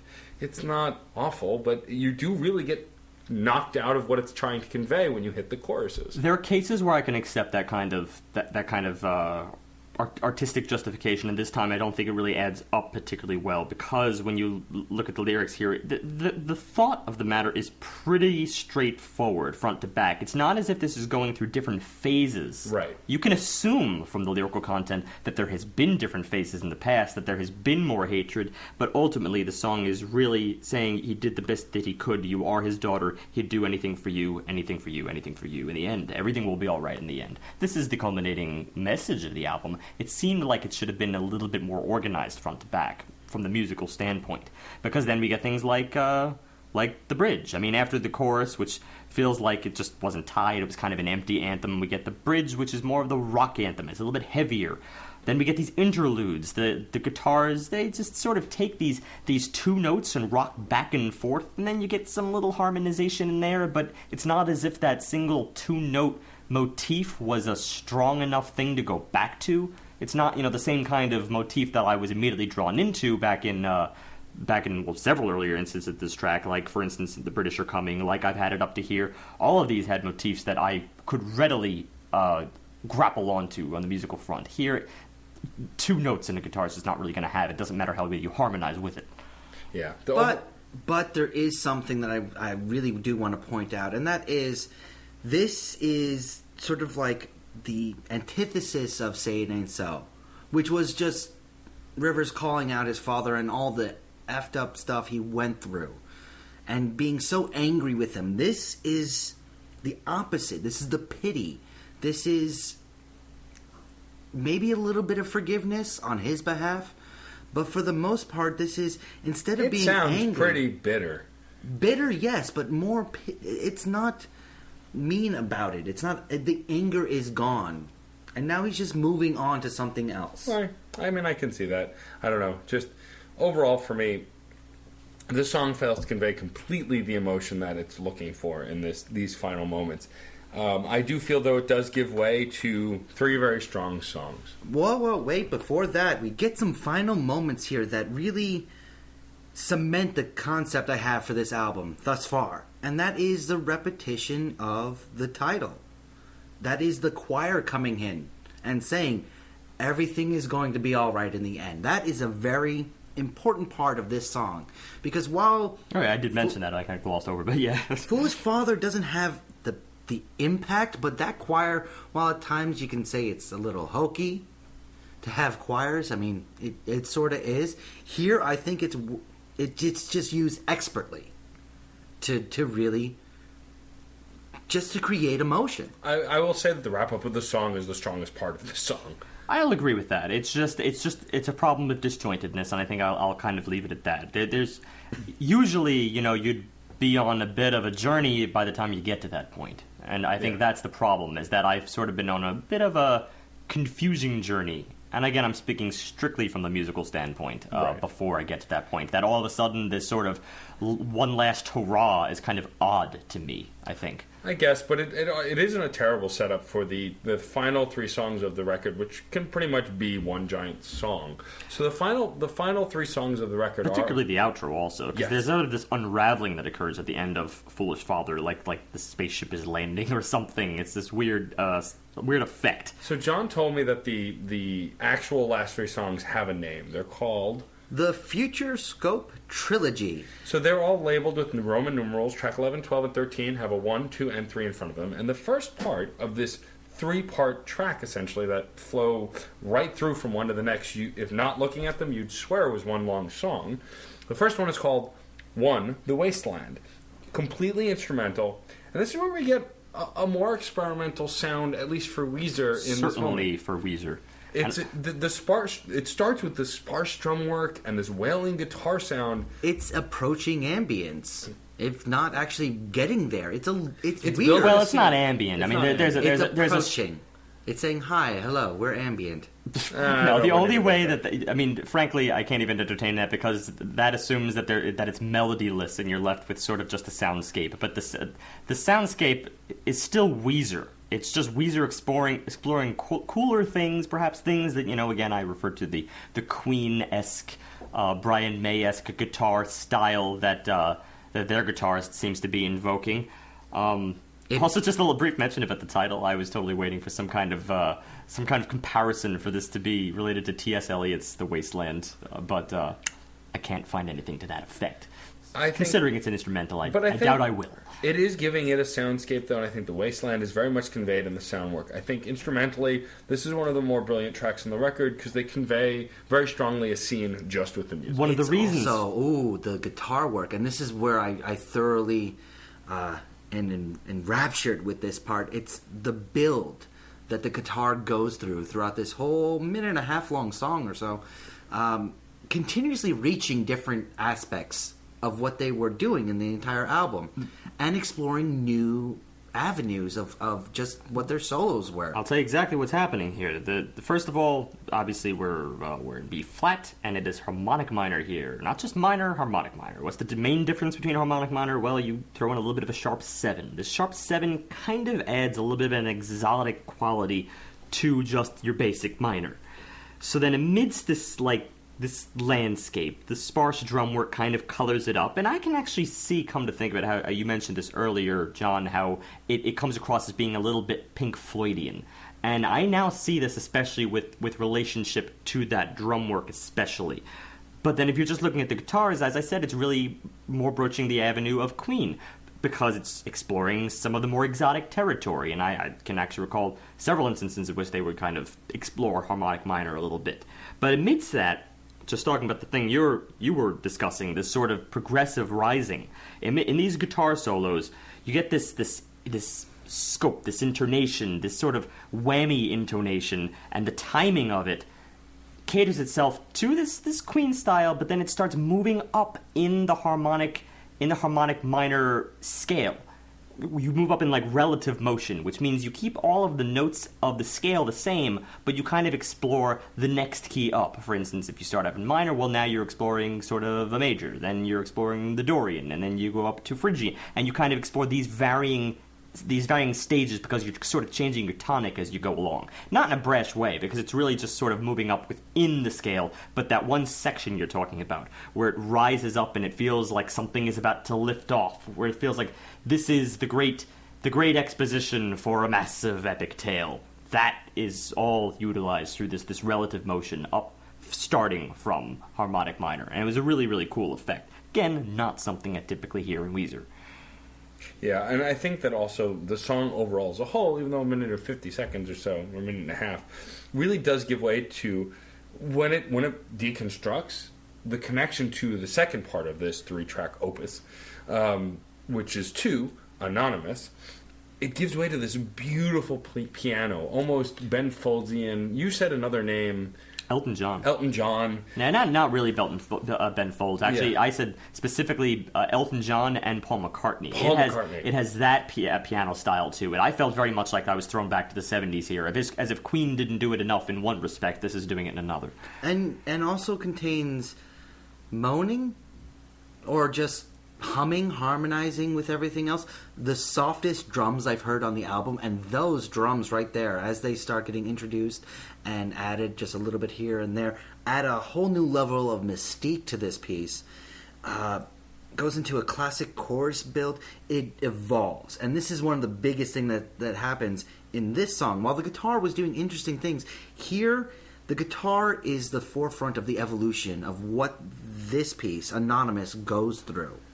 Because it's soulful yet rocky, and it goes into truly rock. It goes into punk. It goes into grunge. It's all over the map here, and the guitar is at the forefront. The guitar is setting the tone, and everything half a step later tries to catch up with it, and does it so well that it's just flowing from one aspect to the next, to the next, to the next. And it also gives way to the only vocals that we have. Well, obviously there's that, but again, gotta hone in on what John said here, because he's talking about... See, he's sort of finding these things, and there's always this musical explanation behind it. I just talked about relative motion in the previous track. Well, here, get to talk about parallel motion.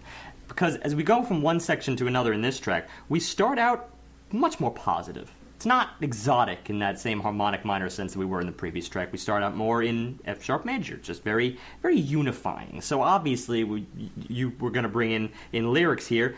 There's this sense that, a choir should occur here. Everything is just, this is more of the pop anthem kind of thing, but it's more the rock anthem than the pop anthem. This is something that you probably would compose for a rock opera if rock operas were still a thing. Something like Another Brick in the Wall does, where it gets very chorusy with children's singers. Yeah, but so it's appropriate to throw around these massive names like Yes. Elton or Paul McCartney or Queen or Floyd, because it's kind of what Weezer's doing. Maybe it's a little late to the party in this sense, but frankly, it's kind of cool to see that they can. Yeah. I think I appreciate this from an effort standpoint more so than anything.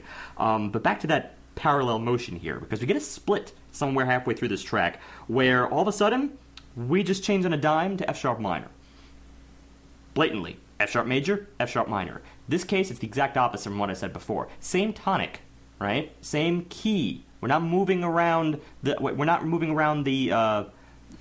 Scale. The scale. We're not moving up and down. We're staying in the same tonic. We are changing the key in that particular instance. We're changing it from major to minor, and it gives it kind of this static but different effect. It's kind of a weird motion where you're actively changing the mood on a dime, in less of a subtle fashion, but actively. This is coupled with some of the lyrical work, because while it's not really exploring too much depth here, it's all about the anonymous, the person. I don't even know your name. No, I don't know the words to say, so I call you anonymous. My anonymous, my anonymous. So I thank you, my love. Thank you, my friends. Look into the eyes of my enemy. It's all just a gift that I'm going to give you. There's so many things going back and forth. I find that really interesting just because of the fact that it's strangely ironic, and the fact that it's anonymous and this massive epic tale built around it, this musical masterpiece exploring the name Anonymous. But it's not even that. He's addressing his fan base. The different aspects within Anonymous that he addresses is his fan base. The good, the bad, the ugly. And I think that's a really great way to kind of put it. I think that's what it looks like anyway. This idea that he's not only addressing his direct relationships, the people he knows, but he's also addressing the people he doesn't. But kind that of what you mean. turn. You mean up until this point we've explored like all these varying different sides, and he tries to unify the two concepts in the end. I think that's so. cool. Yeah, I think I wouldn't even go. I took it in a little bit of a different way, because I know a little bit of the history of what happened during the recording of this album, and I know that Rivers did actually reconcile with his father. Towards the end, there's a little bit of anger in the repetition of, I know what to call you. towards the end, the music changes. It goes a little bit So darker, you a little think bit he's deeper. calling his I think father he may be anonymous calling- and then figuring out actually who he is. especially after some decades of not really knowing his dad, of his dad being removed from his life. Just a little bit of history on you. I think it's that anger present here. Well, I think what I like about it is that you can kind of find what you will, regardless of what he meant. You can kind of move fluidly through it because it's open enough. And this is really one of the most interesting ideas Weezer's ever explored, because for the most part, their concept for a song is very straightforward, very clear cut. There's not a lot of depth. You may have depth in, are you talking about a girl, or are you talking about a wife or an ex-wife, or this or that or the other thing, but the subject matter tends to be within a very confined realm. Here, it's a lot more open. It's sort of becoming the explanation of the album itself, as opposed to just an explanation of a single idea. So as I said before, they only knew two avenues up to this point. They either have to get really bizarre and grungy like they did in Pinkerton, or they're going to get really pop and crazy, perhaps even, pop and perhaps overly simplistic like they did kind of in Ratitude, and like they did in some of their other more Weezer-ish creations. Even still, the pop structure's just not changing. Here, they took the third route. They took the third route that I guess no one even assumed they could even attempt. There is and I don't say this lightly, this track and most of this final trilogy kind of broaches Muse in scope. I would agree. In ambition, for sure. I agree. And the third track really wraps it up. The 13th track, which is the third track of this trilogy. Roman numeral 3, Return to Ithaca. It's another instrumental track, but they strip it down.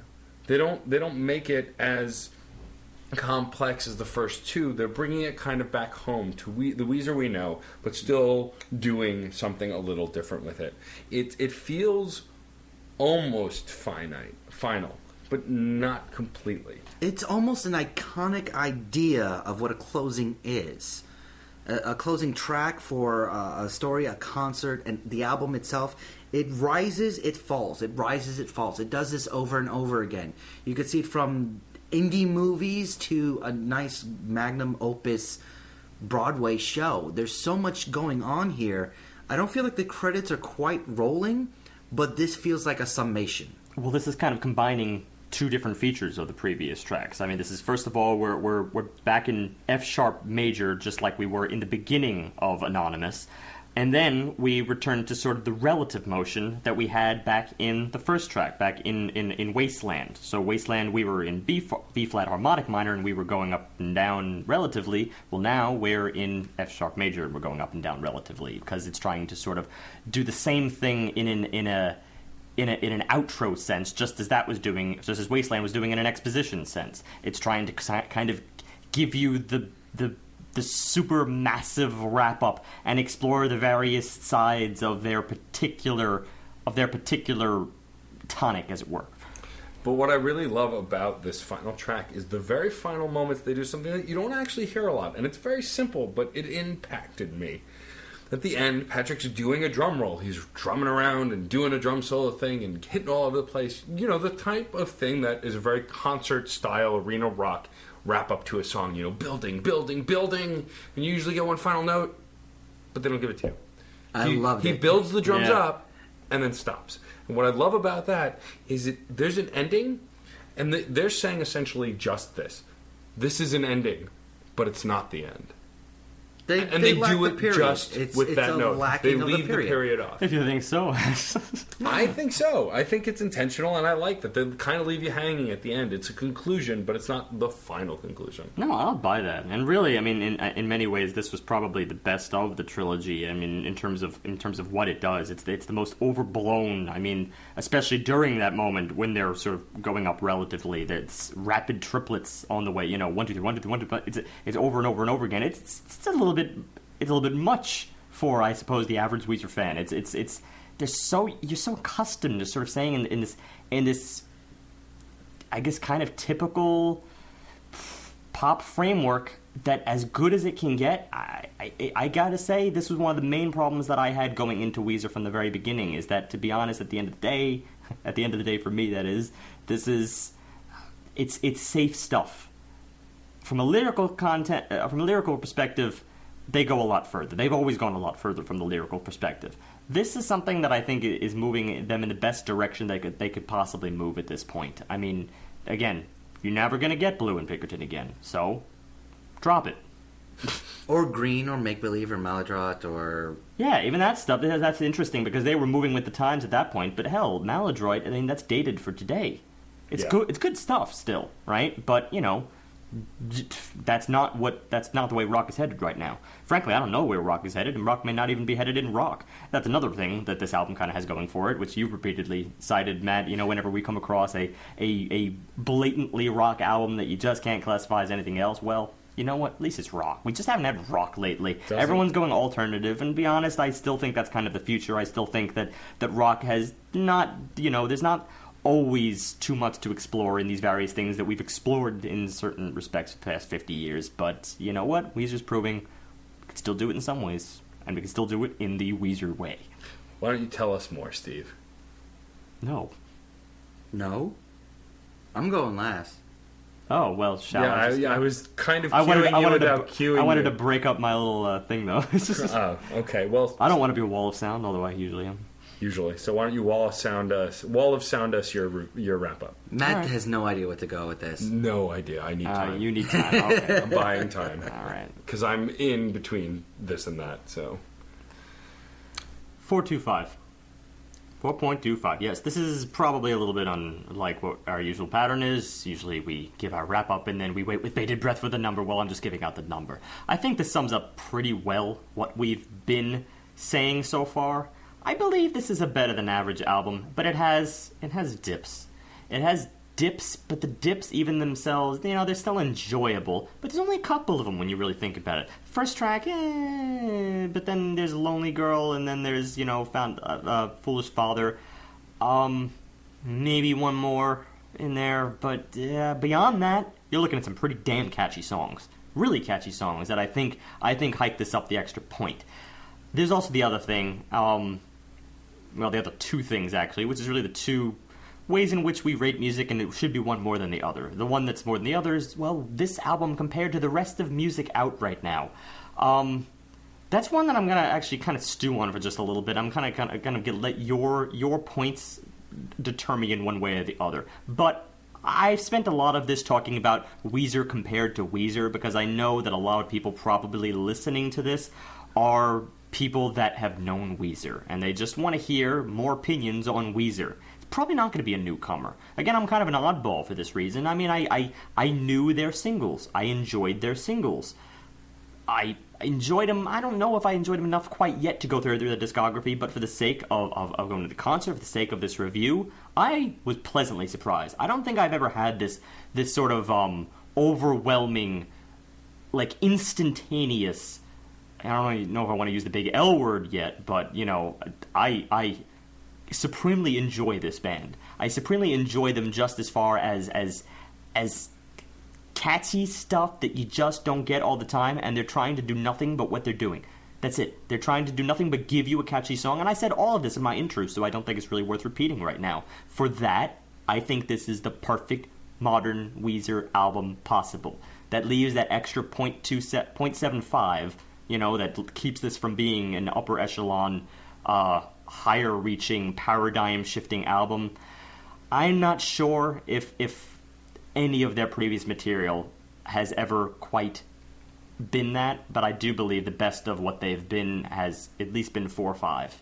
At least been 4 or 5. They've always been on the fringe of something great, but all of that stuff that I mentioned, the fandom getting in the way, that's kept this band back in almost every respect, and it still keeps them back a little bit here, but hell, they're climbing out of it. Not to be outdone by my co-host, 4.25 as well. And here's why. We've said a lot at this point, but realistically, Steve makes some good points. As someone who was much harsher on Weezer lately than John, I hated the last couple of albums. Absolutely hated them. Hurley isn't worth mentioning. It's awful.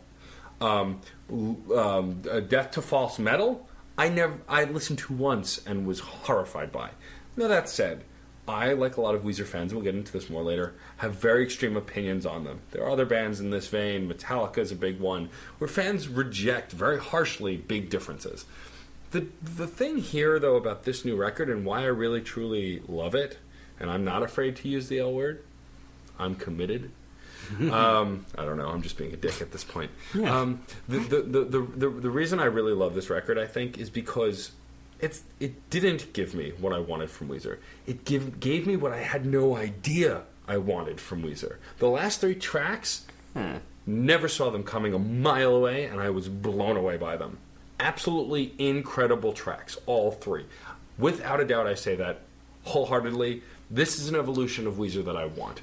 And there are moments of those songs strewn throughout this album. And I think that's why it gets a 4.25 for me. Because they gave me what I didn't know I wanted yet. And that's a true evolution of a band, when they can predict what you want before you want it. I may have not said it, but that's exactly what my 0.25 is right there. A 4, I think without that final trilogy, you would have a 4. There's still enough catchy material in the rest of this album that this would still just be a solid 4. But, that's a good album. There's nothing in 4 terror, in just a solid 4. That means it just barely made it above average. This is pushing it that extra step of the way. They threw in a trilogy here that they didn't have to include, and more power to them. Respect.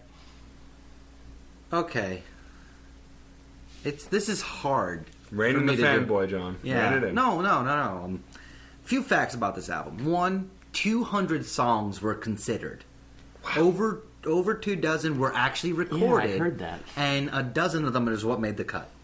So this song was recorded from January to October. It was started in January. They got it out by October. That shows how prolific Rivers Cuomo is. Yes. That's a big thing. So they really did go through a lot of stuff. The only one I say may be a bad choice would have been Go Away. It's lighthearted. It doesn't really add anything. It's just catchy.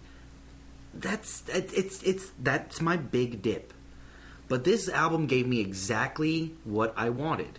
It started by giving me old school blue Weezer, showing that they have their roots still. It adapted itself by track 5 and going further into the next step in what Weezer has done and how they're changing things up, bringing new elements, adjusting their sound to things that they like, and giving me a lot of content on top of that. And then the final 3 tracks gives me something I completely couldn't see coming. It blew me away. That first time I heard the trilogy, it's going to be the new trilogy for me to talk about this year. So it's the old, the new, and the unforeseen. There's so much going on here. I love. It's the perfect, like Steve said, it's the perfect Weezer album right now. It's a little bit higher than you guys, but I'm not going off rails here. It's a 4.5. It's a solid, stand-up, great album. Not perfect, not even close to perfection, but Weezer makes a habit of never trying to achieve perfection. They achieve their iconic idea. They are, and always will be, Weezer. They do what they want. They don't care in the long run. None of them truly care what the fans actually think of it, because these 4 guys always make music that they enjoy. There's also 2 things here that we just forgot to mention. I just want to add them on here because I think they're important. But theme, again, we kind of neglected to mention that just here in our wrap-ups, but we mentioned it enough during our review. It's an overarching theme of relationships. It's something that's really pushing it above that 4. Again, to the point where I feel like we can forget about the tracks that we perhaps considered throwaways. And then the other thing is just the all-out rock factor, which is just, again, sort of that guilty pleasure thing that you just have to enjoy for the sake of it. It's there. It's there. You gotta just let loose sometimes. I get smiles. You gotta let loose. I just have to harp on. I hate the phrasing "guilty pleasures." And our good friend Painless Parker said time and time again, if it's a pleasure, you shouldn't feel guilty about it. Hey, I made that argument to you, I think, in a very early podcast. Probably, but Painless Parker is way more influential than you are. In his eyes. I have that on record? I hate this. Anyway, you can edit and cut it. I wasn't serious. I can't actually cut you. You Anyway, can cut me out. But, the other thing is not just being rock itself, but, when you look at, when you break down that stuff, when you break down the elements of the final trilogy, those elements that I just discussed, it's not really, we're not talking about drastically complicated things. It's simple choices that they just went balls to the wall with, and that's what I respect them for. They weren't afraid of anything, and they weren't just using things as throwaways. When they decided to utilize that relative motion, well, they went all out, and they turned it into the best possible epic that you can make out of a very simple musical idea. That's, again, props. You got to stay focused with your idea. That will push you above 4, above from merely good to, broaching great, if we see it in simpler terms, like 4 being good, 4, 5 being great, and 5 being, well, what the hell. And making fun of you aside, I agree. Like, music that you consider guilty pleasure, this idea that something that you just have to hopelessly enjoy. I mean, I lump lots of things in that category, but you're absolutely right. This album from cover to cover is completely catchy and hard to not enjoy. And that's what my favorite album was. The Green Album was that. It was beyond anything else fun and enjoyable. Now we can go into something that I touched on a bit. And there are some bands that really come to light when talking about this kind of a topic that have a vehement fan base. Vehement fan bases can be a blessing and a curse. Take it from Weezer, Metallica, Pearl Jam, Green Day. These are all bands, just to name a few, that the fans, when they release a new record, people either love it or hate it. It's a polarizing experience. There's no real middle ground. And the reason for that, I think, is identity. And what I mean by that is, there are a lot of bands that are very influential that doesn't happen with. Like Queen, more or less, everybody loved everything they did, albeit they were taken early, blah, blah, blah. But there are a lot of bands that do very polarizing music that never really have that kind of an impact, or do samey music that nobody cares. I think the reason that it happens with bands like Metallica and Weezer and Green Day is these 3 bands have often sang about either very dark or very personal things, and people get very attached to the band members as well as the band. And I think when they flip on it and they change their style completely, people get offended, like, you're betraying our personal relationship. But that in itself is usually a fault on the listener themselves. I agree. Because they assume that they know the band. Yeah. They assume that they know them intimately based on one album's work. A lot of times, most often, bands just do not get their sound honed, or they don't get their full idea out based on their debut record. So to take the band at hand, for instance, Blue Album is a great representation, I think, of what they were already on the road for, but it's their debut album. As far as I know, they were early 20s when they released that record, They got out some things, I think, that were very personal to them, but as far as I know, and as far as the record shows, Pinkerton got a lot more out. It got a lot more about who Rivers Cuomo is, all of his problems, or sort of as he's going through this road of being a musician, which is why you could consider it very, very self-referential. It certainly breaks the fourth wall, as albums do. And for that reason, I would think, well, this is more of their identity. But that's the problem. Once the fans have made up their mind what they believe a band's identity is, then it doesn't matter in the grand scheme of things. And that's where I think this topic is mostly about how fans can steer a band, make a band, or break a band, and that's hard to reconcile. The heart of this matter is the fickleness of fans. Yeah. Ultimately, fans are fickle. Have a conversation with our previous guest, Schaefer the Dark Lord, about his fan base. He refers to, in his most recent record, how he views his fan base sometimes as an effing albatross. Because they are responsible for him having a career, but just the same, he's terrified of what they're going to say about his work. And it happens to any artist who puts their heart in their work. And I think it's a valid concern as an artist, because ultimately you want to do what completes you. But if your fans reject it, well, then really, who's the music for? Because even though you're writing it for yourself, the idea is to get it out there to people. Green Day went through this during the late 90s, early 2000s, when they released Nimrod, which is my favorite album by them. Mine too. It was followed up by the lackluster Warning, and nobody really knew how to take Warning. There wasn't many hits from it.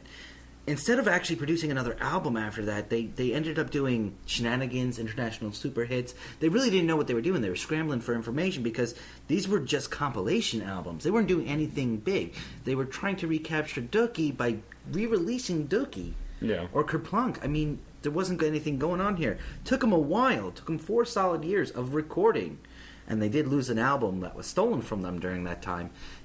Before they came out with American Idiot. because from Nimrod onward, 1997 onward, maybe 98, they were really in a decline. They were touring, but they weren't producing anything that was chart toppers anymore. Well, that also has to go with the changing of the times, and I think that's another thing. I mean, obviously, that's sort of intertwined with who your fan base is, because, well, a lot of people are sheep, and they just sort of flock with the next big thing. But then again, that contrasts with the other half of fandom, and that is people who are stuck in their times, and they don't want to be anything else but when they were nostalgic. And that's exactly the kind of thing that I think that led to this dramatic shift that I always witnessed when it came to Weezer. People who just wanted old-fashioned Weezer, and then people who were like, well, yeah, time has passed. The problem also here is that it's not really the fan that defines that, because you can be a fickle fan about one thing and then completely open-minded about something else. It's the content, too, and how it impacts you personally. Yeah. Because, I mean, mentioning the word fandom, you can't help but talk about also nerdy fandoms, like in TV and movies. Harry Potter, Doctor Who are big ones that old people always talk about. Comic books, like when they ruined Spider-Man a couple of times recently. The point being, though, like, I'll take Doctor Who most recently. To me, I'm a fan of Doctor Who in its newest incarnation, starting with Christopher Eccleston, but I watch the older stuff too. There are a lot of people who grew up watching the older stuff who hate the newer incarnation. And sometimes it's just in the face of change. Sometimes it's other reasons. I mean, like bad writing, very boxing content, so on. And I feel like in music, too, you get the same way. You expect a certain level of content and connection, and when it's taken from you, you take it as a personal affront. Now, is that fair to the band? Of course not. But the problem is, a lot of fans these days, and it's what drives me nuts about fandoms, is that they decide that what's being made is only made for them personally, not the industry as a whole or the band themselves. You know, I mean, 90% of entertainment is made to satisfy both the creator and the fans, not just one or the other. It's a give and take. And I think a lot of fans lose sight of that due to personal connection and commitment. It incorporates a whole plethora of fine lines that we've discussed in previous occasions, like, for instance, the question of safety, you know, in music. Mm-hmm. Safety versus being a little bit too outlandish. I think we discussed that particularly back in episode 52. And, I mean, go fast forward to the topic and you'll find that particular discussion. And it's interesting because, you know, some people really, really just detest that a band would choose to change with the times and would be so wistful in that regard. But sometimes the times change for the better. Maybe not in every instance. I would probably argue not in the case of Ratitude or Hurley, but sometimes it's for the better. So that, frankly, you can't blame them for experimenting. Yes, it could win. And I think this album is a perfect example of how it's done right when you know you need to grow and how to grow. And I think that's why I rated this so highly also, is because those last 3 tracks, none of us saw coming. None of us. And we didn't know we wanted it. But after we've heard it now, I can't imagine a Weezer without it. Like, honestly, those 3 tracks live must be incredible if they played them. They were.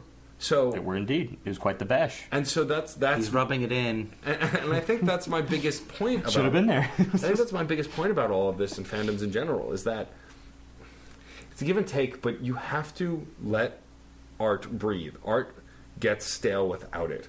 You know, it's the running joke about Aerosmith. And you know what? I still love Aerosmith, but all of their albums sound the same. All of them. Since the 90s revitalization of Aerosmith, they have not done anything different. Steve's going to tour till he's dead, and then they'll prop him up and just move his arms and lips and things like that, and they'll still be touring. They don't want to change. They have no desire to change. Their fan base doesn't want them to change either. They found that niche. But at the same time, they're not drawing any new fans. They're not expanding their repertoire. That's the problem with when you give the fans exactly what you want. You're not going to necessarily get new people. You're going to have the same 5,000, then 4,900, then 4,800 million people loving you, and then 46, 42. It gets smaller because it's not sustainable if you keep catering to the people that liked you for one reason. True. There's an opposite end to that, though. Take the Gorillaz and Damon, who pretty much does whatever the hell he wants. He is beholden to nobody. He makes the albums he wants to make because he is a brilliant producer when it comes down to it. That said, Demon Days, the self-titled Demon Days and Plastic Beach are drastically different. I enjoy that they're drastically different, but John fell off with Plastic Beach, whereas me and Stave stay invested, and we liked it. And I think that's also can be a problem, is if you're only doing it for yourself and doing exactly what you want, and you change every time, fans can't get comfortable either, and it makes it harder. But it's another fine line, though. It's really tricky to explore. But I wouldn't be amiss to listening to a new Gorillaz album. Of course, That's a big thing that I think a lot of fans don't approach. If your band is really screwing things up, in your opinion, that doesn't mean you should write them off forever. I agree. Well, I would still like to hear a new Killers album, even though I know that they've kind of gone from this really awesome thing into like kind of samey, genericified love songs. Yeah, but that's what I kind of wanted to touch upon too. Is looking at bands, you're looking at fans in particular that are making up these decisions as you go along, and we're mainly talking about them from the stand of flightiness, fickleness. That's true. It's all true. Sometimes I do want. Most of us should be self-aware enough to recognize this in ourselves. Sometimes the fan can be insightful.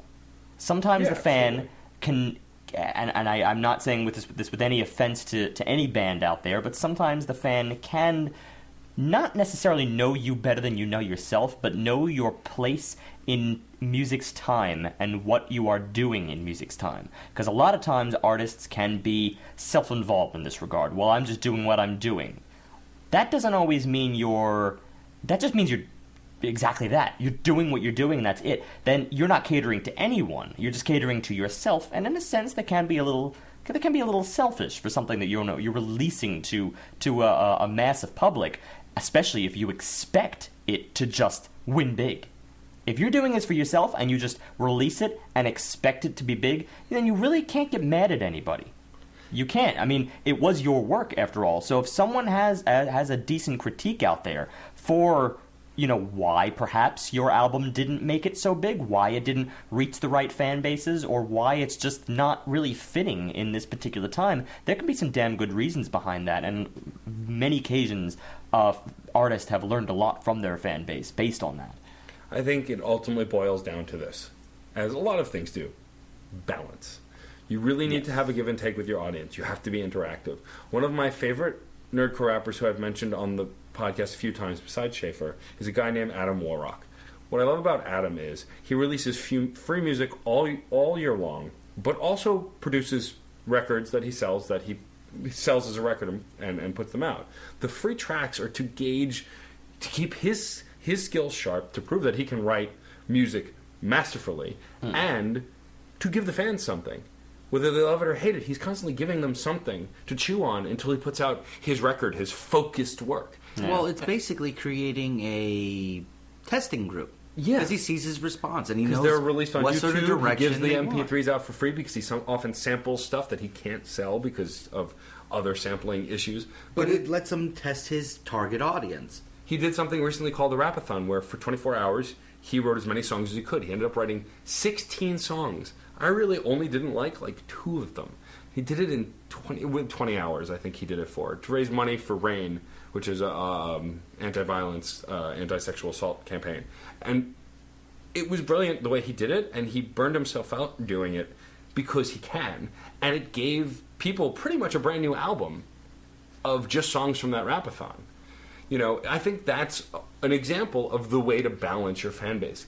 Keep them wanting more, give them enough that they can chew on it, and then give them the big work that's more personal to you after that. There's something to admire about that, I think, of the testing group thing, because a lot of artists would probably reject that. It's like, I'm not trying to cater myself to anyone. But a smart artist would. A smart artist would say, well, I can write anything I want. So now, let's try to figure out how I'm going to do this masterfully and get as broad of an audience as possible. Because let's face it, it's not just art, it is a business too. You're not really going to make it in the big world if you're not also a bit of a marketer. Yeah. And so I think that he's a shining example of not necessarily what's right for everybody, but what's right for him to find that balance. And ultimately, it's finding that balance between your work and your fan base. To return this to our obvious case study here, the example of Weezer, I said it before in this podcast, I'll say it again. Blue and Pinkerton simply could not be made ever again. The thing is, and I do still believe that something that made them a little bit magical in those 2 albums is the fact and this is just my own personal opinion, as the fan who has his opinion, and especially as a newcomer too, I believe it has a lot to do with the mixing. I believe it had to do with the fact that Blue was so underproduced, it made it a little bit magical in that garage sense. Kind of the same way we discussed in the case of episode 114's Daryl's Ohio, but not as gritty. It was much warmer. It was a warmer side of local color, local flavor. And that persisted with Pinkerton, although it added a little bit more grit. Still same concept. From then on, they haven't really had that level of underproduction, so they explored various different avenues. But in my opinion, I do believe that is what made Weezer the staple. I think that would be my personal, I guess my period at the end of that sentence.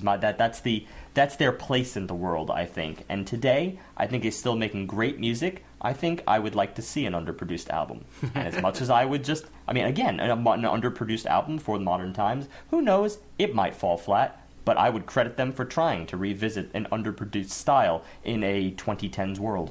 Which is harder to do. Yeah. Fall flat in your face, I won't blame you for it. There you go. Well, because they're the ones who fell. You can't blame someone for falling. That's unfair to the person who fell. What? Unless they were pushed. Then someone's going to I think this is a fantastic point to go to our spam of the week. Because you sounded like spam? Because you lost the train of thought and your words just went... You mean like how you speak most of the time? Words are hard. Stop ripping on me. Spam. What's taking place? I'm new to this. I stumbled upon this. I found it absolutely useful, and it has helped me loads. There's a slight little extra space between me and loads. Who's that by? So, that is by Rosalie. So it's almost real. So close. Almost. So close. Almost. Maybe she's born with it. Maybe it's Maybelline. I was actually thinking the Eric Neff track, Rosalie. Rosalie. Yeah. He was a delight to talk to. He'll be coming up on autographs in the soonish future. The immediate future on autographs, we're going to have late November, perhaps. The Michael Kill, renowned nerdcore rapper and producer, who I've become great friends with over the internet. We bond. We chat about nerdy things. We chat about his music. So that's coming up the Tuesday after this comes out. Steve, you have an album to pick. Oh, do I? You do. Before I wrap things up completely, why don't you give us your album for next week? All right, next week, I'll be doing a little interesting experiment. It's another little case study of nostalgia, but they're returning. It's still a brand new album. We're not doing... We're stepping away from retro albums. What we did this week. But even this week's album is still kind of stepping into an existing band for a while. But this band that I'm about to mention only existed for one album, and it was a decade ago, and they broke up, and that was that. That band is Death From Above, 1979. And I absolutely loved their 2004 album, You're a Woman, I'm a Machine, because it consisted of a bassist and a drummer, and that's it. And it was awesome. And it was a very unique brand of rock, unlike anything I had ever heard as of 2004, because it had all of the grit that I did just mention several times now in Daryl's Ohio, and then some. And at the same time, it wasn't whiny. It was more just powerful. It was brimming with testosterone. A decade later, well, testosterone levels go up and down. So I'm curious to see what their 2014 album is, opposed to their 2004 album. That is called The Physical World. Sounds pretty testosterone-filled, doesn't it? Fascinating. Indeed. I want to take a moment to address a fan who submitted a fan request for an album after Jose. Her name is Heather. She follows us on Twitter and tweets at us every so often. Heather, thank you for listening. Hailing from Chicago, I believe. I don't remember the album off the top of my head, though I do have it written down. We will get to your album sometime in November. We're not sure exactly when yet, but we're going to try and take care of it this month, since December is a cluster F of amazing. So, I just wanted to address that we do have the request. It is in the queue, and we will get to it this month. I also want to say, of course, check us out on Facebook, Twitter, Tumblr. I personally am on Instagram at Matt Stormageddon, and I do post podcast-related stuff there. Email us, admin@crashcourse.com, or any of our names at crashcourse.com. I'm on Staten Island. I'm in the Yellow Pages. I live in Brooklyn. Don't find me in the Yellow Pages. Or the White or reach whatever. Out. Also, if you're listening and you represent a band, or you are a band, or you're an artist, please reach out. We have guests every month. I have another podcast I do where I just interview people. We'd love to have you on. Please reach out. admin@crashchords.com. I also have a new obsession now that I got Weezer out of the way. Uh-oh. It was recently announced that Steam Powered Giraffe has now done the Vice Quadrant. It is their new upcoming 2015, they promised, 2015 album. So, Well, it's not going to be Weezer anymore. It's back to Steam Powered. they promised that it'll be 2015. It's in the numbers. What are they? The MTA? They have to. Right, because the MTA always delivers. That's the thing, but they always make empty promises. They better. That's true. Well, Steam Powered Giraffe's pretty good about keeping promises, so we'll Yes. see. Also, I want to announce the November guest is Circadian Clock. I'm not sure how many members of the band will be here. I know the lead singer, Mel, she will be here. Hopefully some other members as well, so we can get some live music. Otherwise, we'll feature the recorded tracks, so we're excited to have them on. I featured their single, Bright Side, on a Song Shot last month or 2 months ago, so go check that out. This is an awesome, awesome track, It's a really great song. along with video. So that's it. We're done here. Let's all go to bed. And on that note, Good night. as always, music Music is is life, and life is good.